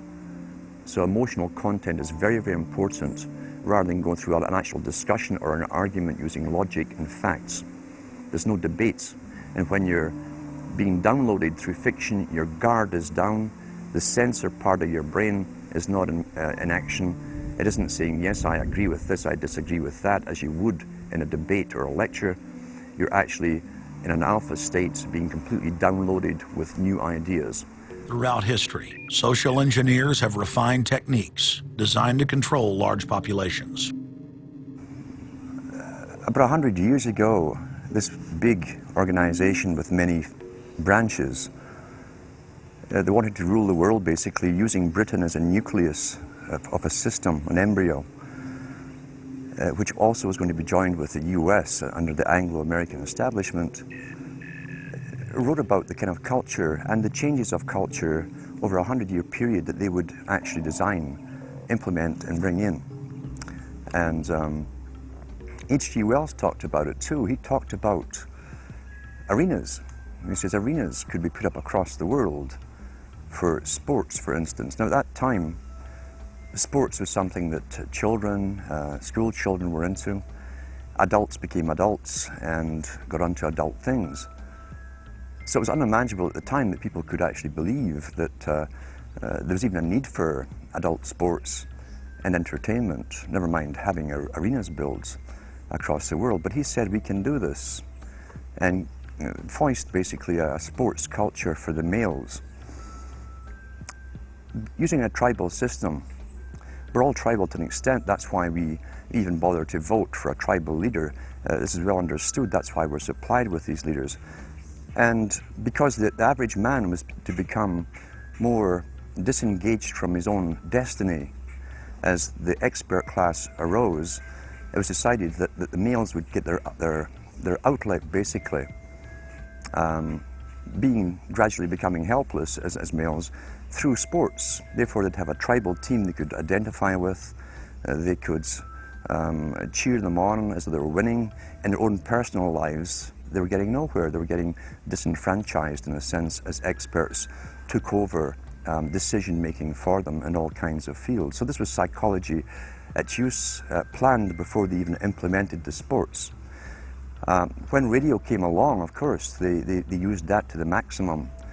Sports for the men, soaps basically for the women, and then in came television, as I say, with its alpha state, its hypnotic state. And sure enough, around the 1960s, really, 50s and 60s, it took off. It really, really took off. And men became glued on Saturday nights to the sports shows. A culture industry, which is called by its own the culture industry. The Soviet Union had a department called the culture industry. Their actors and directors were called the cultural leaders, because they would, like a computer, people are like computers, all you have to do is keep giving them new updates every so often, and you can change an entire country or a nation or a block of nations who are all getting the same upgrades at the same time along certain paths. Today we call it political correctness. Most people want to belong to their peer group. They want to be the same as everyone else when it comes to opinions. In fact, they judge their own personal sanity by bouncing ideas off their neighbors and friends who will answer back and agree on these same topics in kind. It doesn't matter if the topics or what you're given are facts or utter nonsense, as long as everyone agrees at the same time. You'll say, well, I'm sane, and your friends will all agree because they've had the same information given to them. But they've been programmed, and I'm sad because I know that it's hard for people like that to take an interest, a serious interest in world affairs, to take a serious interest in what their elected officials are doing. And they're not going to be really inclined to study or discover the deception that's being used against them. And so I'm sad because I see all of that in a flash in my mind as being an indication of how easy it is for the masses to be manipulated. The scientific dictatorship understands what makes human beings tick. They understand our psychology. They've studied it, and they're using it against us. But the minute the public awakens to the fact that there is an agenda to manipulate them, and the second the public realizes that they are being conditioned and controlled, the establishment begins to lose that edge they've got over people. So all I ask viewers to do is to think for themselves and to study public relations, to study advertising, to study propaganda, and to realize how much of it is out there in their daily lives. And then make the decision for yourself. I just want people to think on their own and to not have their decisions and their thoughts and their ideas pre-packaged and basically downloaded into them. If it's on TV and a famous face says something, then it must be true. He doesn't have to show you facts or anything else. You've been brought up with these faces. That's why they keep these guys on television into their 70s and 80s. You've grown up with this father figure who's on television every night at 6 o'clock, in your house, in your room, staring right at you, and he's a father figure. Would he tell you a lie? So you naturally never suspect him. And this same man will lead you through new topics. He'll introduce experts on the topics. They'll have a little summary at the end of every talk, and you are now left with the conclusion that's presented to you. You don't arrive at it, it's given to you, and it's good enough for you. When I was growing up, people were talking on their front porches, neighbors were playing baseball, there were nightly barbecues. You don't see that anymore. We've lost our communities. You drive through neighborhoods, you see the blue glow of television sets. We're losing our humanity. So if you want to rebel against the globalists, the social engineers, start by turning the TV off a few hours a day and actually getting to know your neighbors, getting outside that comfort zone, expanding your horizons. By coming together as communities, by getting to know our neighbors, we defeat the social engineers. We're programmed today perfectly just like machines.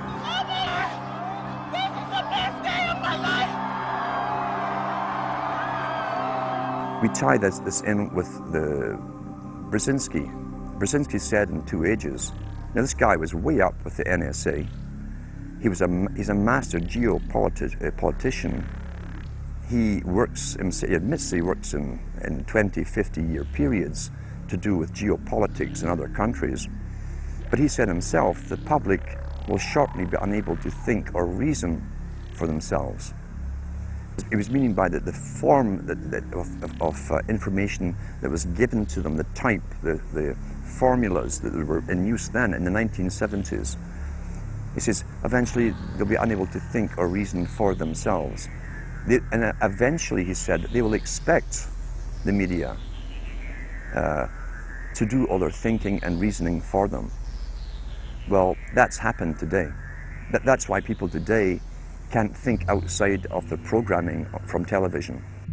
Zbigniew Brzezinski, Obama's main foreign policy advisor, talks about how a cult of personality can be artificially manufactured to influence the masses. In the first months of my administration, to pull our economy... Oh, goodness. Sorry about that, guys. To pull our economy back from the brink, including the largest and most sweeping economic recovery plan in our nation's history. We're gullible, but we're also willingly gullible. We want a human being, a big daddy, to come along and make everything right for us. And as long as we believe that, we'll always basically get shafted. In addition to John, sorry, I just noticed that I jumped the gun here. Go ahead and move it up. I'd already introduced all you guys. It's the presidential reality show. But when it became an Oprah production, it became slick. You don't have a president, you have an actor. They say that politics is show business for ugly people. You got it. What am I going to tell the president when I tell him his teleprompter is broken? What will he do then? It's Obama's role to front for the international banking syndicate and to take all the heat for their unpopular agenda. It's his job to convince the American people that the buck actually stops at the White House. In Brzezinski's book, Between Two Ages, is that eventually we shall put presidents in who will have personality cults. We shall create massive personality cults for these people through the same techniques as Hollywood has used. Obama is that man today. The globalists, who know that Obama is going to promote their plan, want to make him such a superhero that nobody will question what he's doing. They'll be so preoccupied with who he is, or where he is, or what he's saying, or what he's wearing, or something like that. The idea of making him into a celebrity is very valuable because that way people are less inclined to ask, what is he doing? So that's very useful to these people. Similar plans of social control have been continuously carried out by operatives of the Ford Foundation, who Obama has worked for over the last 30 years. Many of the strategies used to control populations were originally developed by Edward Bernays, who coined the phrase public relations. Bernays said that if you manufacture an authoritative figure who repeats the same messages over and over, that this will appeal to the masses' subconscious desires. Yes, we can. The unwashed masses will helplessly follow the leader and go along with any message they spout. Yes, we can. Yes, we can. We shall overcome. Yes, we can. we will respond with that timeless creed that sums up the spirit of a people. Yes, we can. Thank you. Today, these exact techniques are being used with devastating effect against the general population. Obama is the latest version of 21st century mass mind control. The psych warfare engineers are counting on Obama to finish the plan they began decades ago. Beyond their plans to devastate the economy for global consolidation, a new international framework of draconian law is being constructed to establish a system of neo-feudalistic serfdom. Remember, it was Bill Clinton who gave us NAFTA.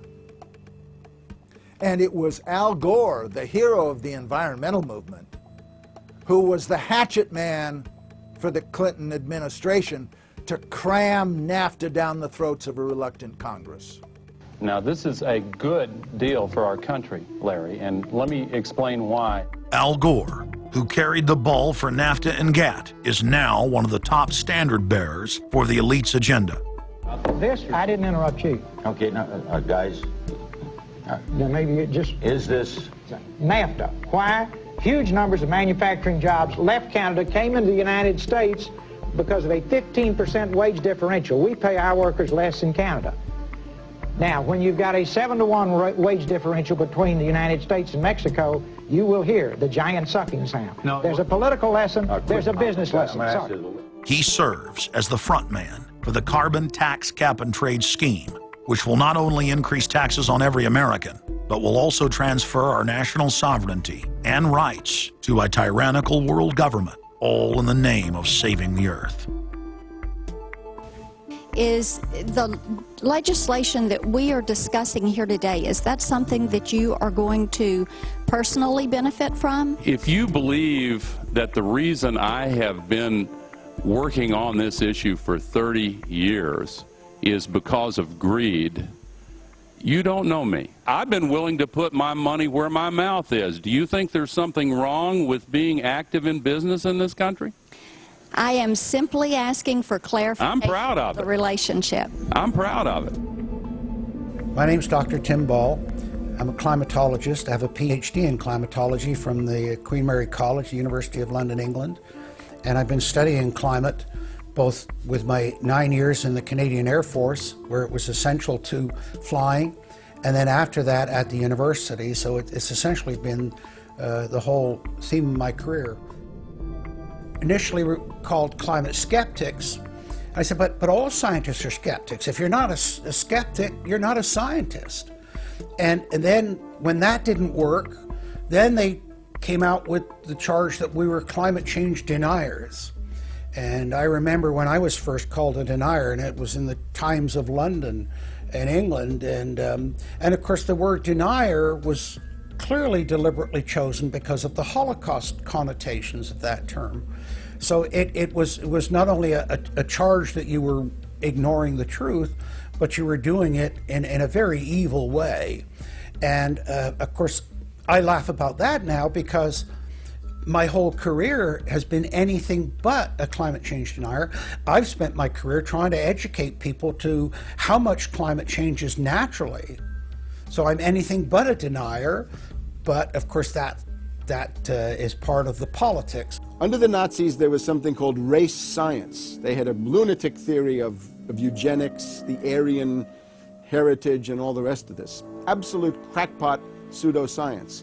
There was no empirical measure or empirical test for the validity of those theories. They simply asserted them, and if you were a professor who stood up to them, then the Gestapo would come and take you away. We are perilously close to such a situation right now. Any academic, any other figure standing up to say the global warming theory of Al Gore is a piece of crackpot nonsense is in danger. You'd be fired from a government job, and in many universities, your job would be in danger. And of course, it's also part of what's called ad hominem, that if you can't defeat the person's argument rationally, you start attacking the person. And we see that with these terms, and we see with Al Gore calling them flat earthers. Congressman, you began by denying that there is a consensus on the science. there is a consensus on the science. Well, you mustn't have been listening to our testimony that we've had for the last few days with dozens of experts that have come in who have given completely different views. Well, I would encourage you to go back and look at the testimony this committee's heard. There are people who still believe that the moon landing was staged on a movie lot in Arizona. And neither of us are one of those, and I know you like giving those cute anecdotes. This is not a cutesy issue. We're talking about something that can export millions of jobs out of our economy, out of our country. Richard Lindzen, an MIT professor of atmospheric physics, said it many years ago when he said the consensus was reached before the research had even begun. And then scientists like myself that stood up and said, hold on a minute, I got problems with it. Oh, paid by the oil companies, don't trust that guy.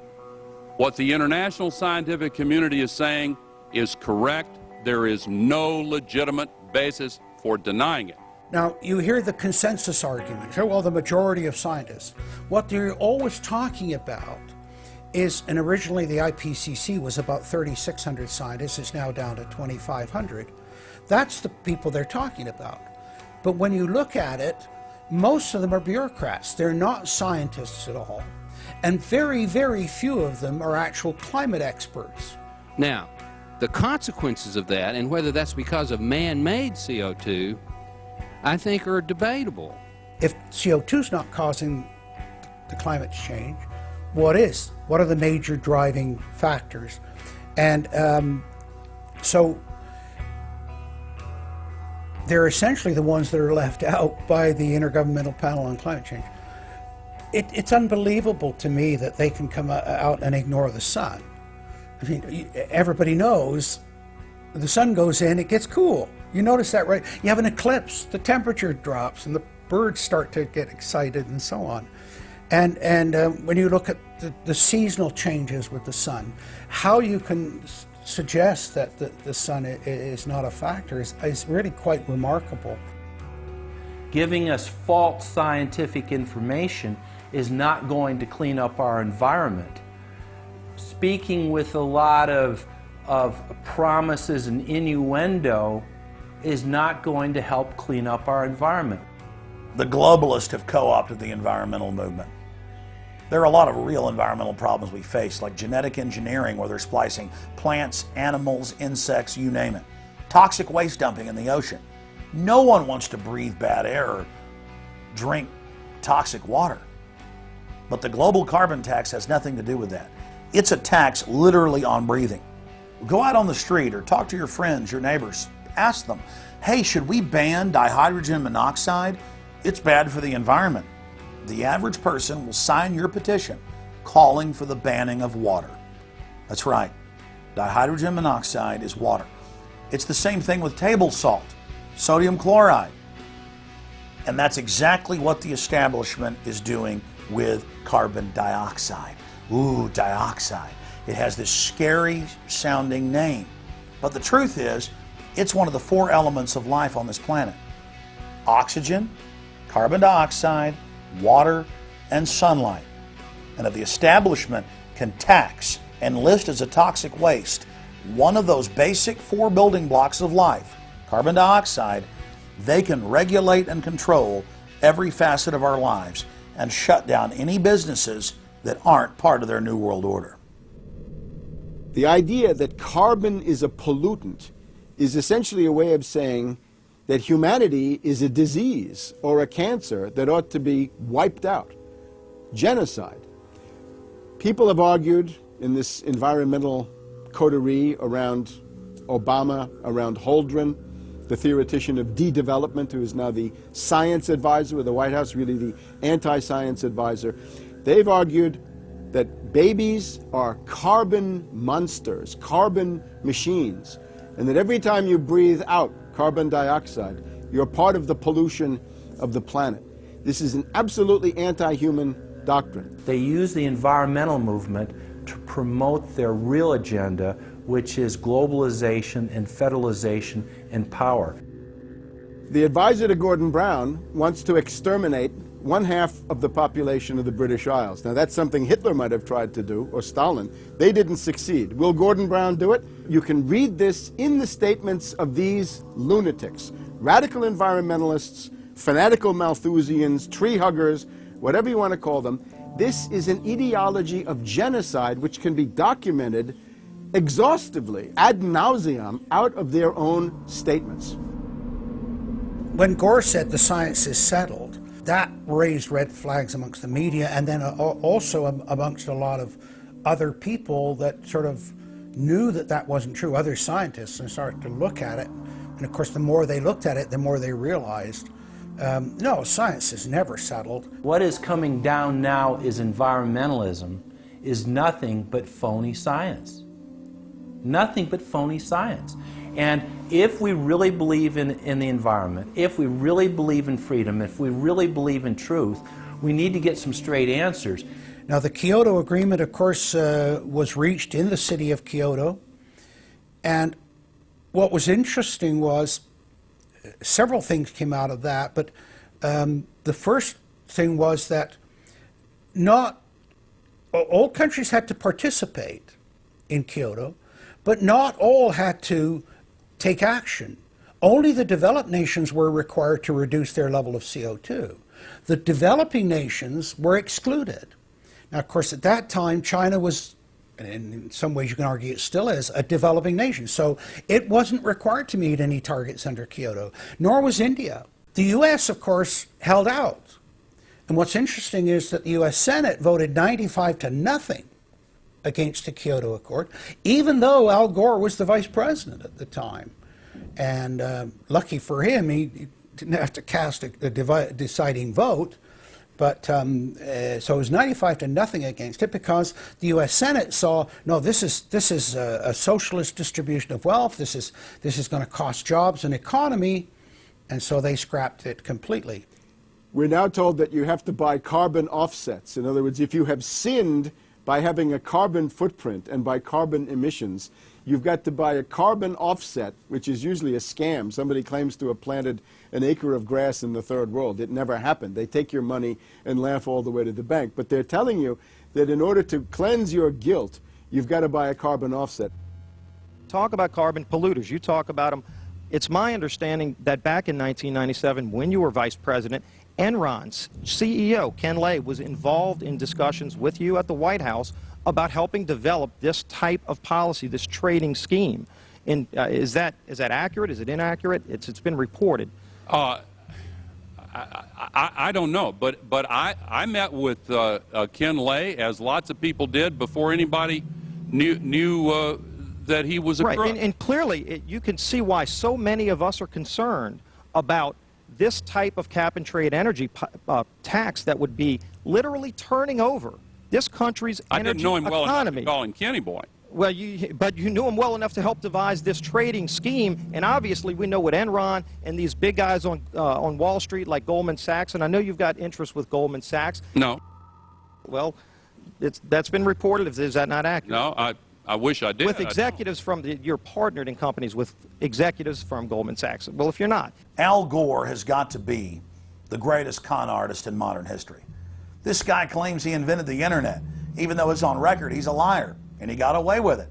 He was the pitch man that successfully sold, as vice president, NAFTA and GATT. That's lowered the standard of living in the United States and Mexico and almost completely deindustrialized our country. Now he's saying you should pay him and his private company, set up by Enron, a carbon tax on breathing. Look, if you want to buy Al Gore's propaganda, go ahead. But before you do that, you should at least look into the claims he's making. There was a meeting in the White House in 1998 between Al Gore and Bill Clinton, Ken Lay, and Lord Browne. Okay, well, who were these people? Well, we know the president, the vice president. Ken Lay, of course, was the president of Enron. And Enron was a major, major player in the carbon credit, carbon trading. And in fact, stood to make an enormous amount of money out of it. And so it was part of I think, part of the collapse of Enron. And Lord Browne, of course, was the head of the largest oil company in the world. And they were looking to buy into this, as is happening now, where the energy companies are becoming the big promoters of, oh, we got to go green, we got to go to alternate energies, and all of this this stuff.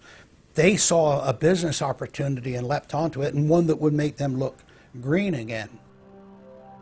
When it came time for the 1,200-plus page greenhouse gas emission and carbon legislation to be voted on, the Speaker of the House, Nancy Pelosi, would not let the Republicans, or even members of her own party, see the bill until minutes before the vote. Republican Minority Leader John Boehner engaged in a rare House filibuster and read shocking section after shocking section from the legislation. Now, I really hate to do this, but when you file a 300-page amendment at 3:09 a.m., the American people have a right to know what's in this bill and have a right to know what we're voting on.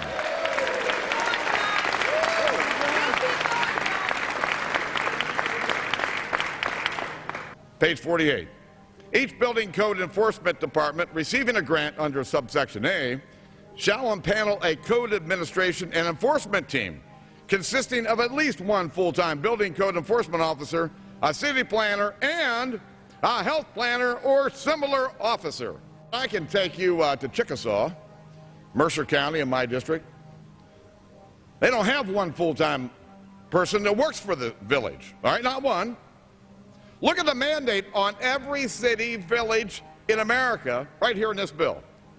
So that we're not only going to tell you what the codes are going to be, but we're going to tell you how many people you need to hire to enforce this. Page 41, determine any geographic area within the contiguous United States that lacks a federal power marketing agency. Because, you know, we can't move power around the country without a federal power marketing agency. We do it today, but now we have to have a new government agency to do this. All California housing standards are now going to be imposed on every American community. You don't have the right to have your own building standards in your community or in your state. Hell no, the federal government's going to tell you what they are. It quickly became clear why Pelosi and the Democratic leadership were desperate to keep the contents of the bill secret before the vote. Now, because of this underlying bill, the federal government will virtually have control over every aspect of lives for the American people. It is time to stand up and say, we get to choose. We choose liberty or we choose tyranny. It's one of the two. The underlying bill represents the tyranny and the intervention of the federal government. It's our choice. What will we choose today? Will we choose liberty or will we choose tyranny? And I know that we'll be facing the single moms that heard from last summer. They can't afford the gasoline bill. They can't afford the propane. You didn't do a great thing. You hurt some really decent families struggling, trying to make it, and this is going to be their death knell. It breaks my heart. I yield back. It is, of course, a carbon tax on economic activity, farming, manufacturing, real production here inside the United States. It would tend to shut down even those miserable remains of an industrial economy that we still have after the collapse of the Detroit automakers and their related subcontractors and so forth. Every home and business in the United States would be federally regulated and controlled. Mandatory home inspections will be carried out by federal inspectors, and it's all at the expense of the homeowner. In New York, they're called the environmental police. On this day, a surprise visit to a market in Brooklyn's Chinatown. And every day you're not in compliance, you face huge fines. Go to page 235. The Secretary may set and collect reasonable inspection fees to cover the cost of inspections required. So number one, they can come in, the federal government can come in and inspect your house and send you the bill. And if they find that you're out of compliance with this new federal code, the Secretary shall assess a civil penalty for violations of this section. And then further, going to page 236, each day of unlawful occupancy shall be considered a separate violation. We're setting up a global warming Gestapo that can literally come in, and now this new term, unlawful occupancy. So now living in your home is considered unlawful under this bill. This is ludicrous. Worst of all, carbon czars in more than 35 federal agencies are given unlimited dictatorial power to tax all forms of carbon and carbon emissions. The Commissar Green Police openly brag that they will have the power to selectively enforce the new edicts on a case-by-case basis. It's funny because when I tell people what I do for a living, the first response usually is, "You're with the environmental police?" There is no environment in New York City. With this new power, the green mafia can take over the entire economy through selective enforcement. We know, Madam Speaker, that this national energy tax will cost the American people $2 trillion. We know that. We know this will result in a loss of 2.5 million jobs every year for the American people. We know that. We know this will result in a reduced standard of living for Americans. We know that. What is the point and what's the benefit? The same central banks that have stolen more than $50 trillion from national treasuries across the planet are now creating a new derivatives fraud through the cap-and-trade carbon tax system that dwarfs their previous Ponzi schemes. We've just watched a financial meltdown in this country, the likes of which hasn't been seen in some time. Now, if people like credit default swaps, they're really going to like the carbon swaps that are going to occur and the carbon future swaps. We spent a full day in this committee last summer talking about the manipulation of the energy futures market in oil. We're going to create, I fear, another such system that people who have an inclination to react dishonestly to systems are going to actually have a new opportunity. Is that not a problem? A select group of central banks are lobbying for the same legislation to be passed worldwide. Once the so-called green economy laws are in place, only global megacorporations and their subsidiaries will be allowed to do business. Van Jones, Barack Obama's first green job czar, has stated repeatedly on the record that the new green economy is only a cover for a complete revolution against capitalism and the total redistribution of wealth. But what Van Jones doesn't tell his sad followers is that the elite are bragging that the modern green movement was designed from its creation to destroy the middle class and transfer all wealth into the hands of a super elite. They're not doing this to uplift the poor. No, the goal is to enslave the planet and usher in a new dark age. Every nation on Earth is in the process of, or has already passed, its own set of carbon tax laws and regulations. If their plan is successful, every nation on Earth will not only pay tribute to the powerful world government, but every facet of human life will be regulated by the technocratic global planners. Under the carbon tax scheme, China, India, Mexico, and over 150 other nations are exempt from the global tax system. You see, the bankers already own and control the third world. Their final target is the middle class of the West. Once they've dismantled the economies of the United States, Europe, and Japan, they believe no one can stand in their way. In short, the New World Order is a global corporate takeover. In their global corporate state, there is no room for individuality, sovereignty, or independence. As their program begins to face more and more opposition, lawmakers and supporters of the man-made global warming hypothesis want laws to be passed, making it illegal to question their theories. Recently, the head of Greenpeace was forced to admit that the Arctic and Antarctic ice caps grow in the winter and shrink in the summer, and that this is all part of a natural process driven by the tilt of the Earth and the Sun. The cosmic radiation coming from space, the amount reaching the Earth is affected by the strength of the Sun's magnetic field. So the magnetic field of the Sun is almost like a gateway controlling the cosmic radiation reaching the Earth. The magnetic strength of the Sun is also related to the number of sunspots. So they are directly related to changes within the inner structure of the Sun. The amount of cosmic radiation reaching the lower atmosphere creates more cloud, right? And cloud forms, you need to have what are called condensation nuclei. That is, little particles around which water can change from water vapor or gas into water droplets, minute particles that are visible in the form of clouds. We've known for a long time that there was more cloud than the amount of particles in the atmosphere, because we assumed it was clay particles and salt particles that were creating this condensation process, but there was this gap. We now realize, of course, it's the cosmic radiation that's doing it. So what the cosmic radiation is doing, controlled by the magnetic field of the sun, is it's like putting up a screen in the greenhouse and blocking out the sunlight. And of course, that then affects the temperature of the Earth. That's why there's a relationship between the sunspots and the temperature on the Earth. So we now know the mechanism, but they completely ignore that.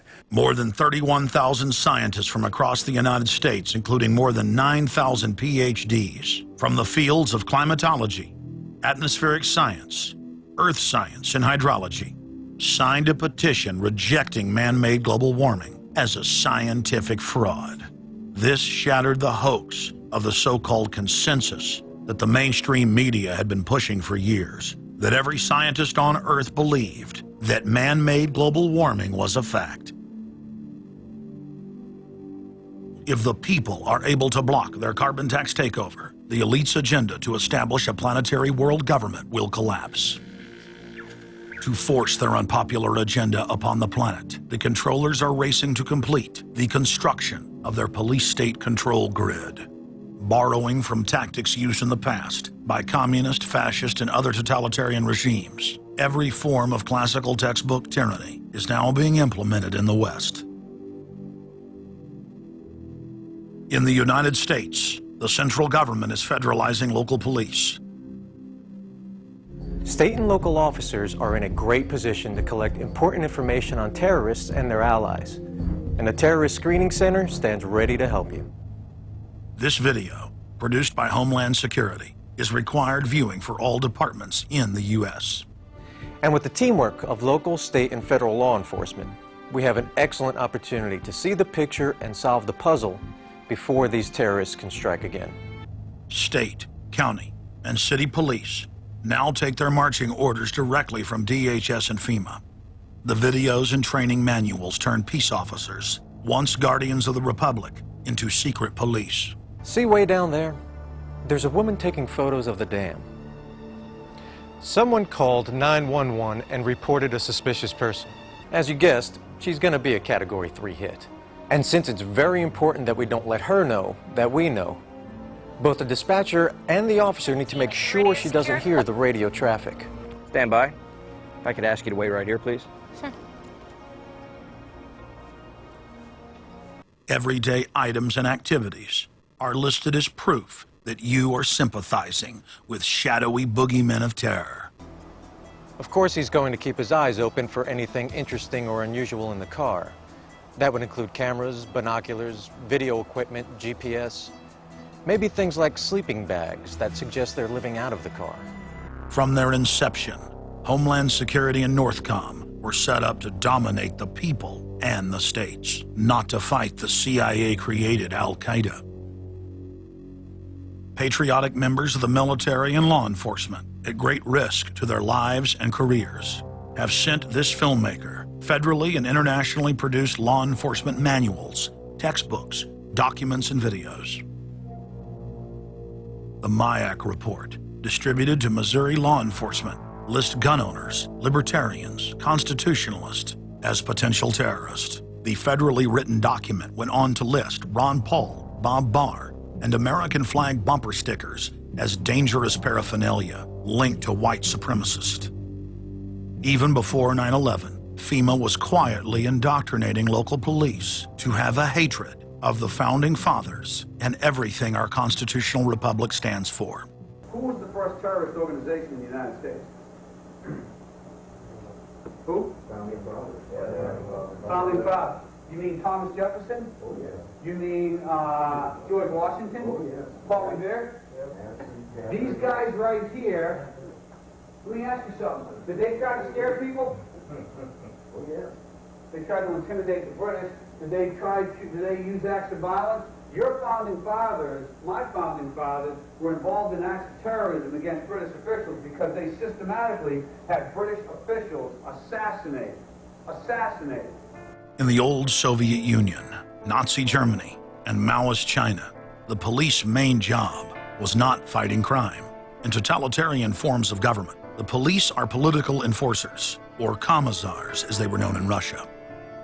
It's their job to spy on the public and to intimidate the exercise of free speech. Once a climate of fear has been achieved, the public begins to self-censor, to shut down.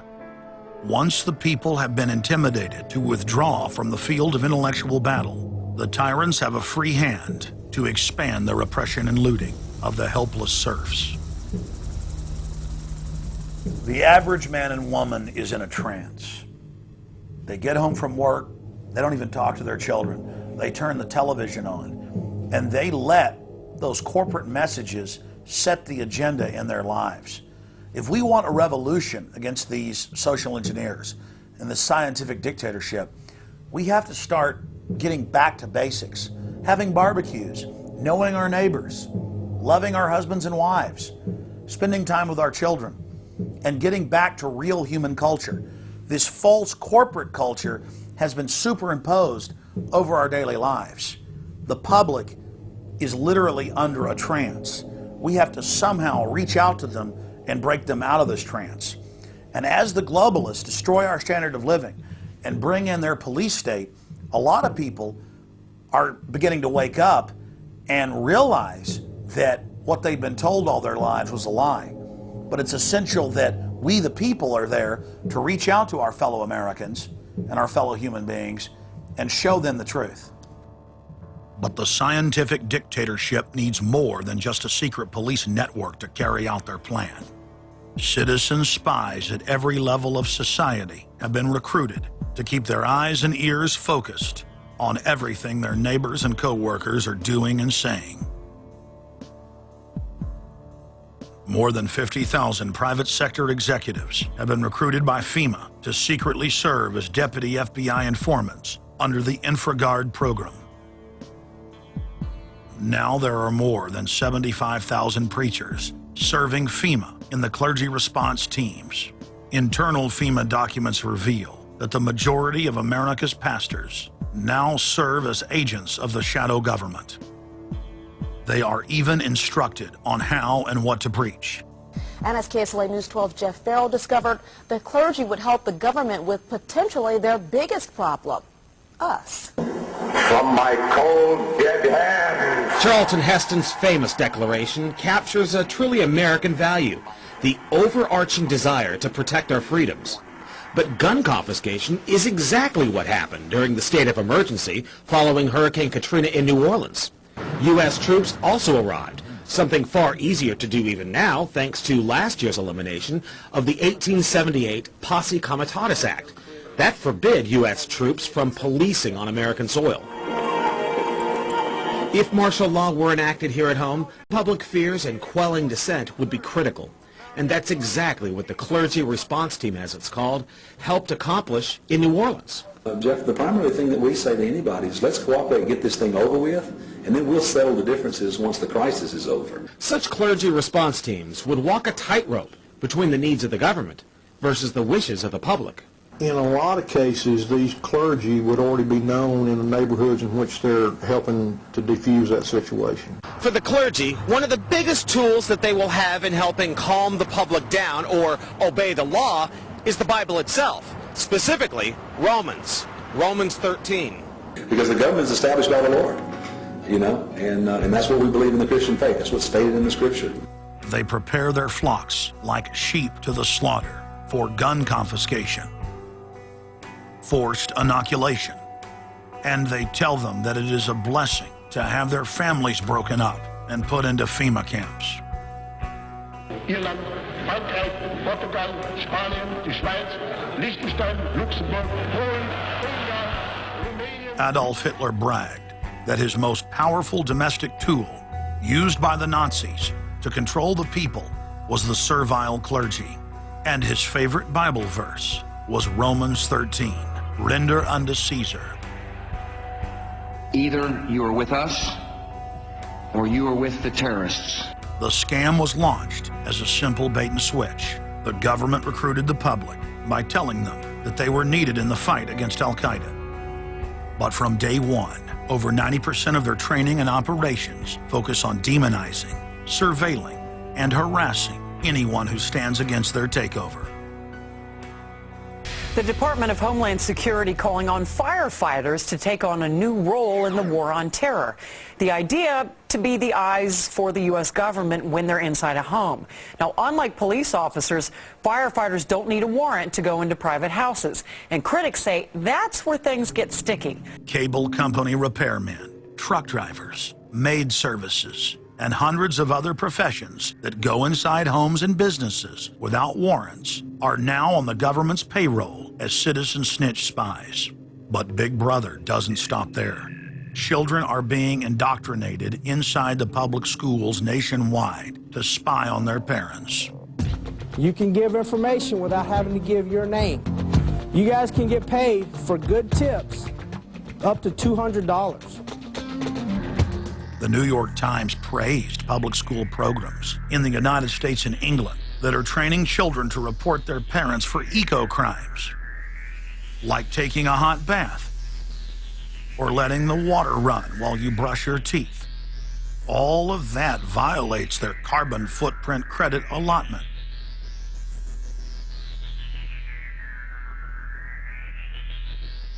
Check it out, check it out.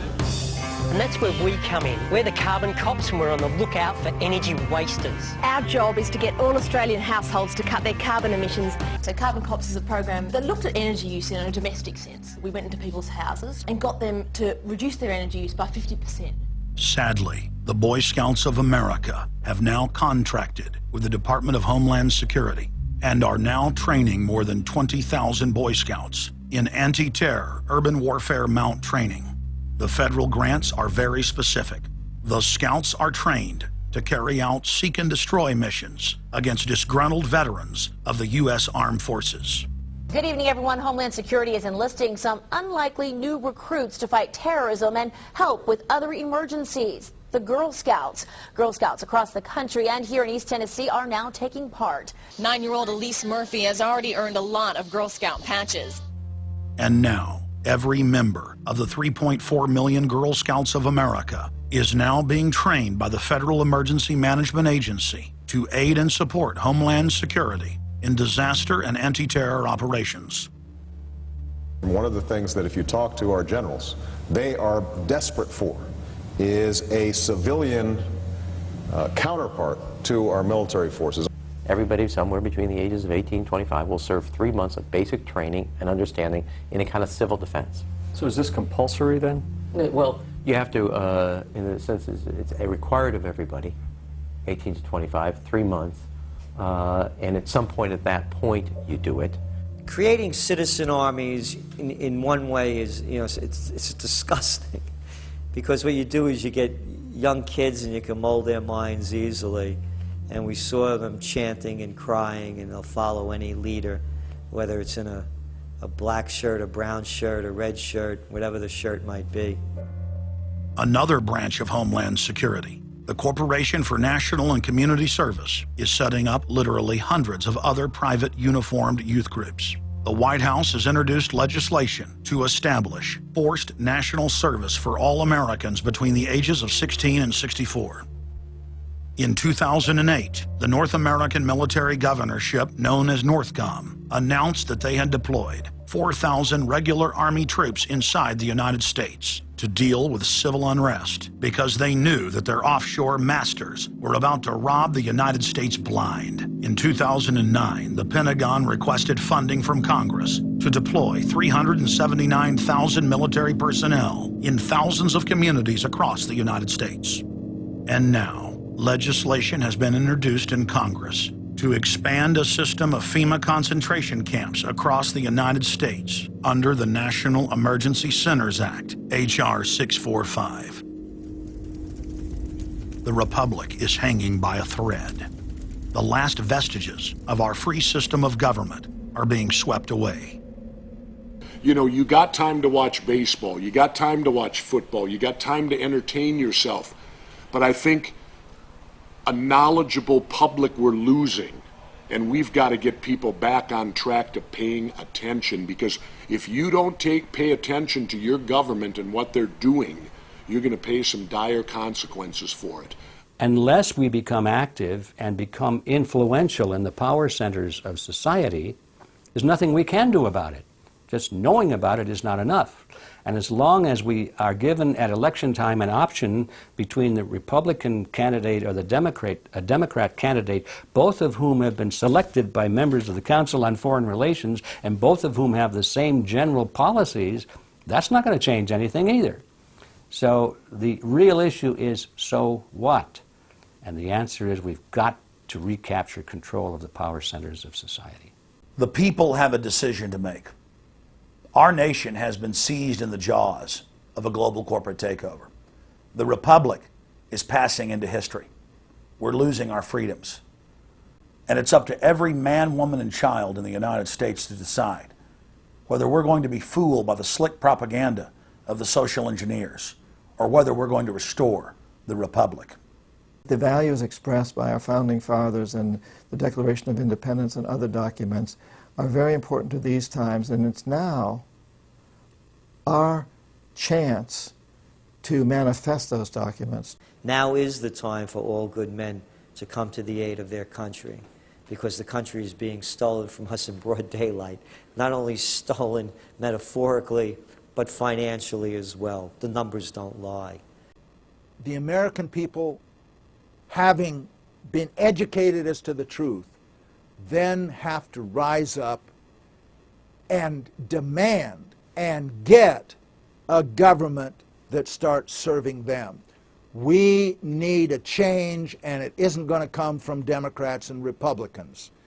It has to come from the American people. Dissension is the greatest form of patriotism, and I believe that.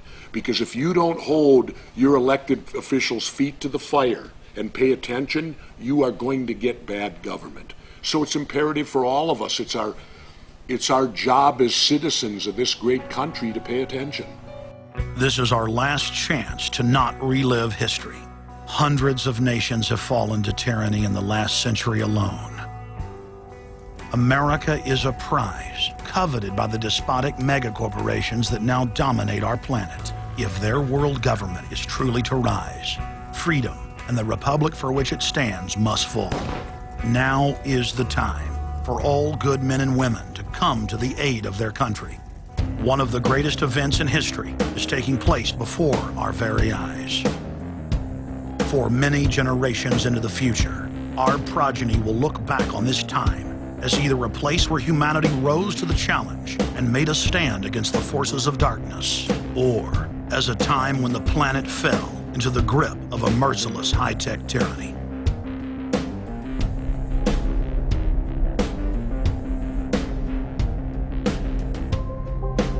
In Part 2 of Fall of the Republic, you will learn the elite's master plan for humanity. But more importantly, you will learn how to stop that plan, reverse the criminal tide, and reignite the flame of liberty on the long march to man's ultimate destiny.